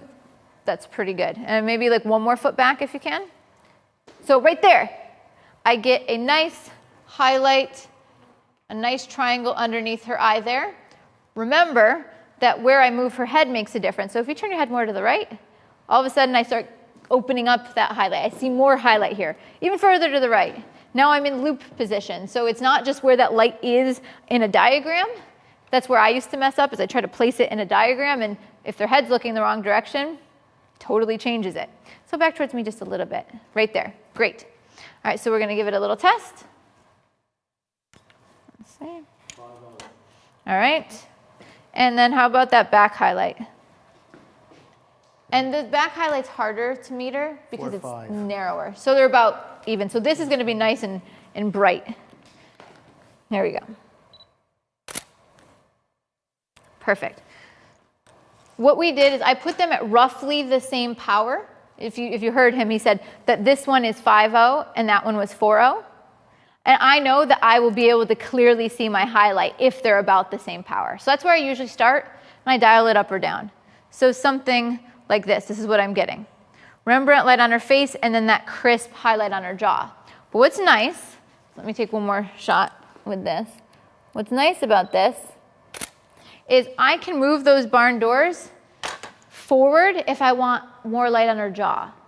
And so, it can get razor sharp. So can you bring that forward just like a foot? Keep going, a little bit more. Right there. Okay, so watch the highlight on her jaw. All we did is we moved that light forward a little bit, and I can see it because I have a modeling light. It'll start growing, and we'll get a much longer highlight. And I can keep going, and it gives me a ton of control. So watch it starts growing. Okay, I'm going to have you bring it out even more. And angle it. Yeah, good. Perfect. So it's going to get longer. And like this. And I'm going to answer a question that I always get. Okay, the question that I always get, this is not covered tomorrow, so I'm going to address it now, is she has a bright red ear. I get that question all the time because I remember I used to try to fix it and Photoshop it out. In this, particularly where I moved it. This is not something that happens with all barn doors. If, depending on where the angle is, if her hair is down, it doesn't necessarily happen, but she's got her ear backlit, and so you can see that it looks red. One of the things you can do is you can fix it in Photoshop. If you go into something called selective color, it's an adjustment layer, you can go into the reds and yellows and change where they are on the spectrum. And if you've never done it before, this is not a Photoshop class, but I've taught it in some of my Photoshop classes before. You can do that. Another trick that some people do, if it really bothers them, is they put gaffer's tape on the back of the ear. Remember how I said gaffer's tape is good for everything? Because if you put gaffer's tape on the back of her ear, it's not translucent anymore. And so now that problem goes away. Do you have any other tricks, or are those the main tricks? That's the main tricks. Yeah, and if her hair is down, again, it won't go back through her hair. So something to watch out for, particularly if you have a subject with pronounced ears, because when someone asks me, how do you decide how to light, I want to draw attention away from perceived flaws or problem areas, and if they've got big ears, I'm going to watch out for this light. And I probably wouldn't do that exactly because I don't really want to be like, oh, your ears are big, let me tape them. So if it looks like it's going to be something they're concerned about, I stay away from that as well. All right, so I'll take one last photo of this one, and then we'll move on. Okay. Great. All right, and we are moving on to number 8. By the way, taking a look at the angle of light from her face. It's kind of directly across, but really in this scene, it's like a back 30 to 45. It depends on how broad you want the highlight. The further back and around you bring it, the smaller that highlight will get. The further to the front you bring it, the more that highlight will spread out. So you're kind of controlling what that rim light looks like. Yes? Can you talk a little bit, Lyndsey, about how high from the eye level the light is in the center of that softbox? Okay, John, you're good with this. And do you, Center's right about here, so. furthermore, do you look at that? Do you consider that? What effect does that have? Sure. What did you say, like maybe like 6 inches above? It's about maybe 5-6 inches 6 above inches her right above. now. Yeah, so I'm usually aiming for something, like I said, about 9 inches is where I start. Once you're at 16, then it's too dark. So what I'm looking at is, I don't want it too low. Because if the center of that light, or the center of the softbox, is much lower, the light fills from below and I don't shape her face. If it's too high up, I have too much shadows in her eyes. And I'm not really looking at it, I'm looking at the light on her face. And I'm trying to see, is the shadow going up? If the shadow from her nose is going upwards, I know my light's too low. I always want the shadow from the nose at minimum going across, but usually going down. All right. So let's go to next one. All right, great. So can we switch out that for a grid? All right, so the next one is, there's more than one way to separate your subject out from the background. And I said, shadows sculpt, highlights separate. Highlights help define someone from the background. Well, all up to this point, I've been lighting her. We've been giving her strip lights. We've been giving her barn doors. We found ways to separate her out by lighting her. But you don't need to just light your subject to separate them. You can also light the background. And the background light, it doesn't mean you need to have a nice, evenly illuminated background. I still want a little bit of drama, perhaps, in a shot like this. And let me take a quick photo. I want to show you how, without any fill, without anything, that side of her face disappears. Here we go.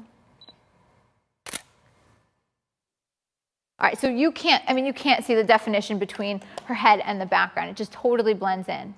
But let's say you run into that problem where you're like, yep, I'm going to light her with the barn doors. Oh, wait, I can see her ear glowing, maybe.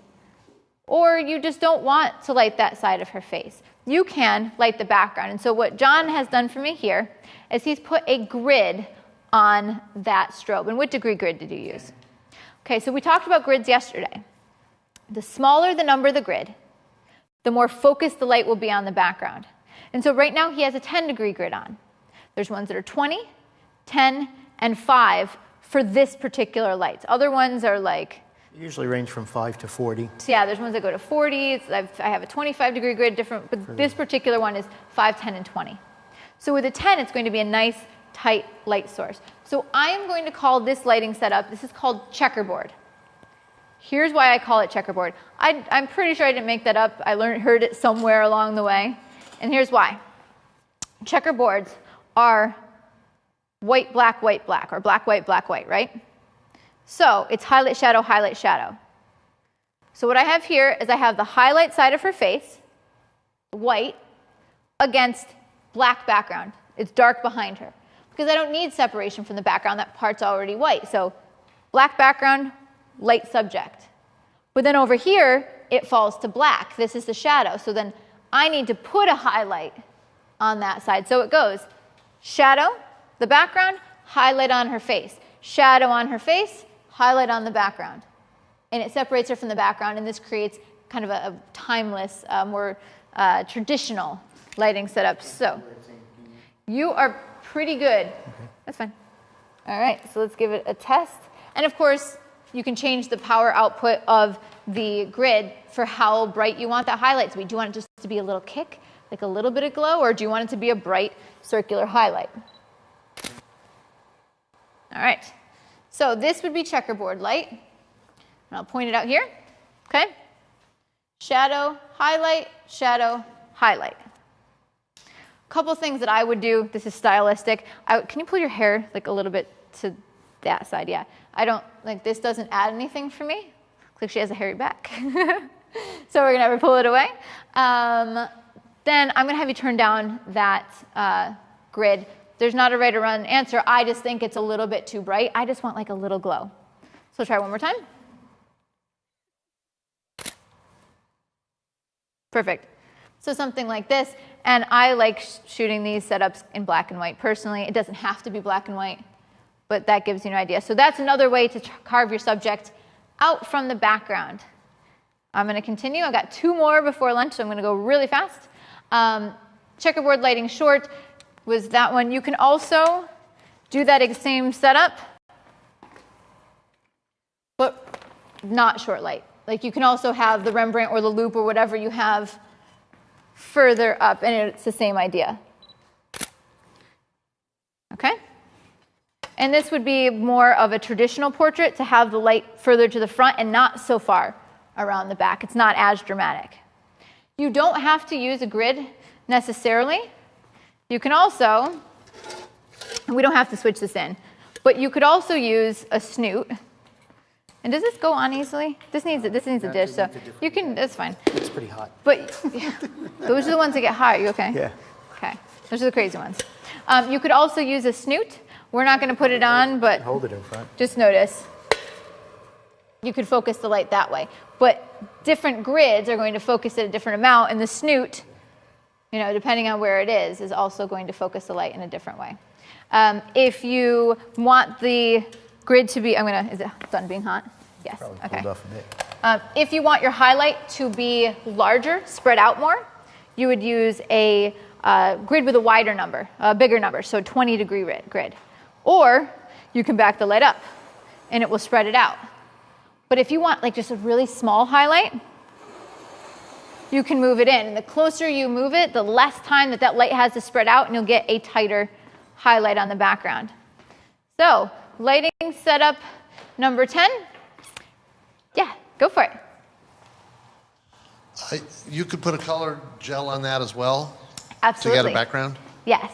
And I actually don't do gels in this particular class, but it was like I was hemming and hawing about it because it's like I like gels and I use them. But you can gel your background, absolutely, to be a different color. You can gel a highlight on the face. It's just more specialty, you know, less general use. All right, so my very last setup would just be showing you the difference between switching the modifiers to get really, really dramatic. So I can change my main light to a silver dish. She's pretty and has nice skin, so it would work for her. I would perhaps not use this on someone that has really bad skin because it is going to be a contrasty light modifier that brings out any blemishes or skin imperfections. I would, however, use this on a guy. Yeah.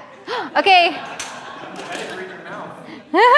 Like, can I make you model? Perfect. Okay, right here. So I can definitely use this on a guy. This would not be a setup I would use on women, which is why this is perfect. Okay. It doesn't mean you can't use it on women, but it is just such a more harsh lighting setup. So I would use barn doors for a guy because they're contrasty. I have it really crisp and dramatic, so I'm going to use that and get that set up. And I'm going to put that on his jaw. Okay. And I'm going to come around to the front and make sure, A, it's high enough, so I want to get his shoulder. And B, that it's hitting his jawline, but not too much. Perfect. I have a nice separation of the jawline, so before you turn that on, let me just take a quick test so you guys can see.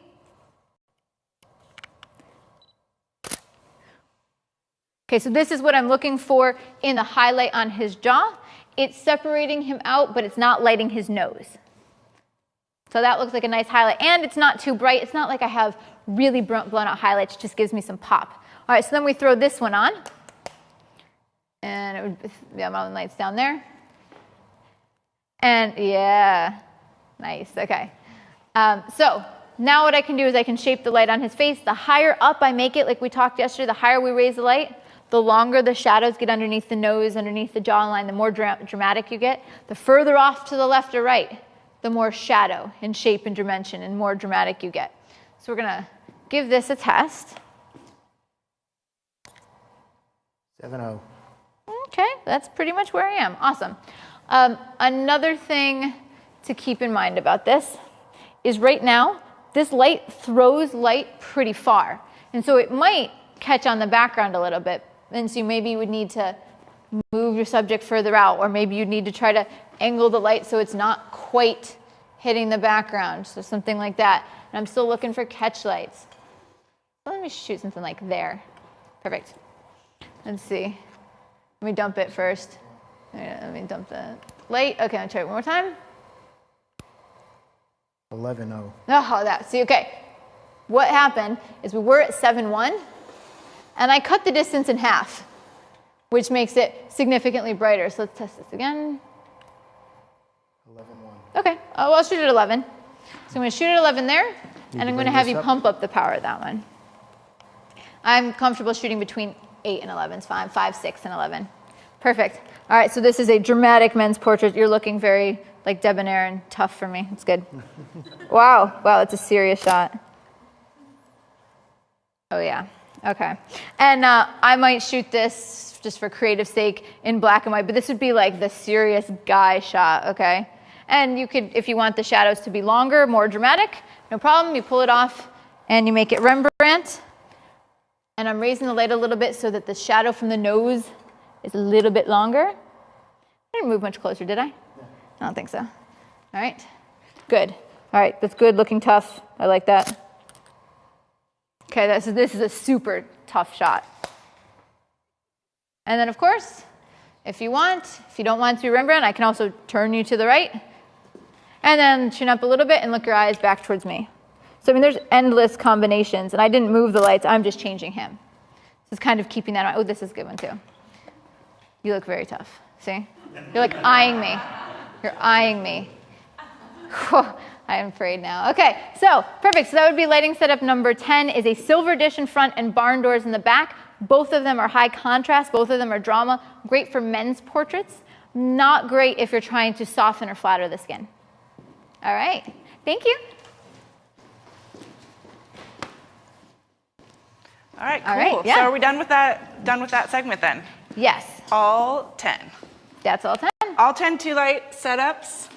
Quick question with that regard. Yes. Everything you just showed us, was that just for one person? versus having multiple people in those different setups? Yeah, definitely. Yep. And I mean, I light this all the time by myself on one person, moving it around. I mean the subject. Yep, one subject. One subject. Yeah, now here's the thing. The only ones that I talked about that would definitely not apply to multiple people. This last one, this light is too small. It's too focused. So that means if I'm standing next to her here, first of all, it'll probably only mostly hit her, but also, because it's such a bright light source, she's going to be so much brighter than I am, so that wouldn't really work. Now, the concept of having Rembrandt light, I could have a softbox off to the side and then a highlight on us. We could do that, but these particular modifiers wouldn't work. Cool. Just wanted to clarify that. Yeah. All right, awesome. So what are we going to do now when we come back from we're going to take our 45-minute lunch break? Okay, so those lighting setups were what I call like basic 2-light setups. It's really taking what we did yesterday and just adding on a rim light, adding on a background light. Okay, I'm going to do 5 setups for 2 lights that are a little bit more complicated. Switching out modifiers that you might not be familiar with, putting the lights in unusual places, and then we bounce over to 3 lights. Because 3 lights is when you start getting to be creative and mix and match things. So we've got 2 and 3 lights after lunch. All right, fantastic. What I'm really loving about this class is that not only you're showing us sort of the how-tos, but reminding us that it is all recipes. It is all mixing and matching and being creative. But once we start to know what those tools are and how to use them, then we can start playing. So we're only a day and a half into this 3-day class. We still have a full day and a half to go. We are so grateful that you guys are joining us here live and engaging and interacting in the class, spending your time being here. But you also have the opportunity to own this class so that you can revisit it and watch at any time. It really is hard to have this all sink in at once. So in order to do that, you can hit the blue buy button that is right beneath the video player, and you can get Lyndsey Adler's Studio Lighting 101 for just $99 instead of the regular $129. That comes with the bonus materials that includes the keynote as well as all of the lighting diagrams that we are going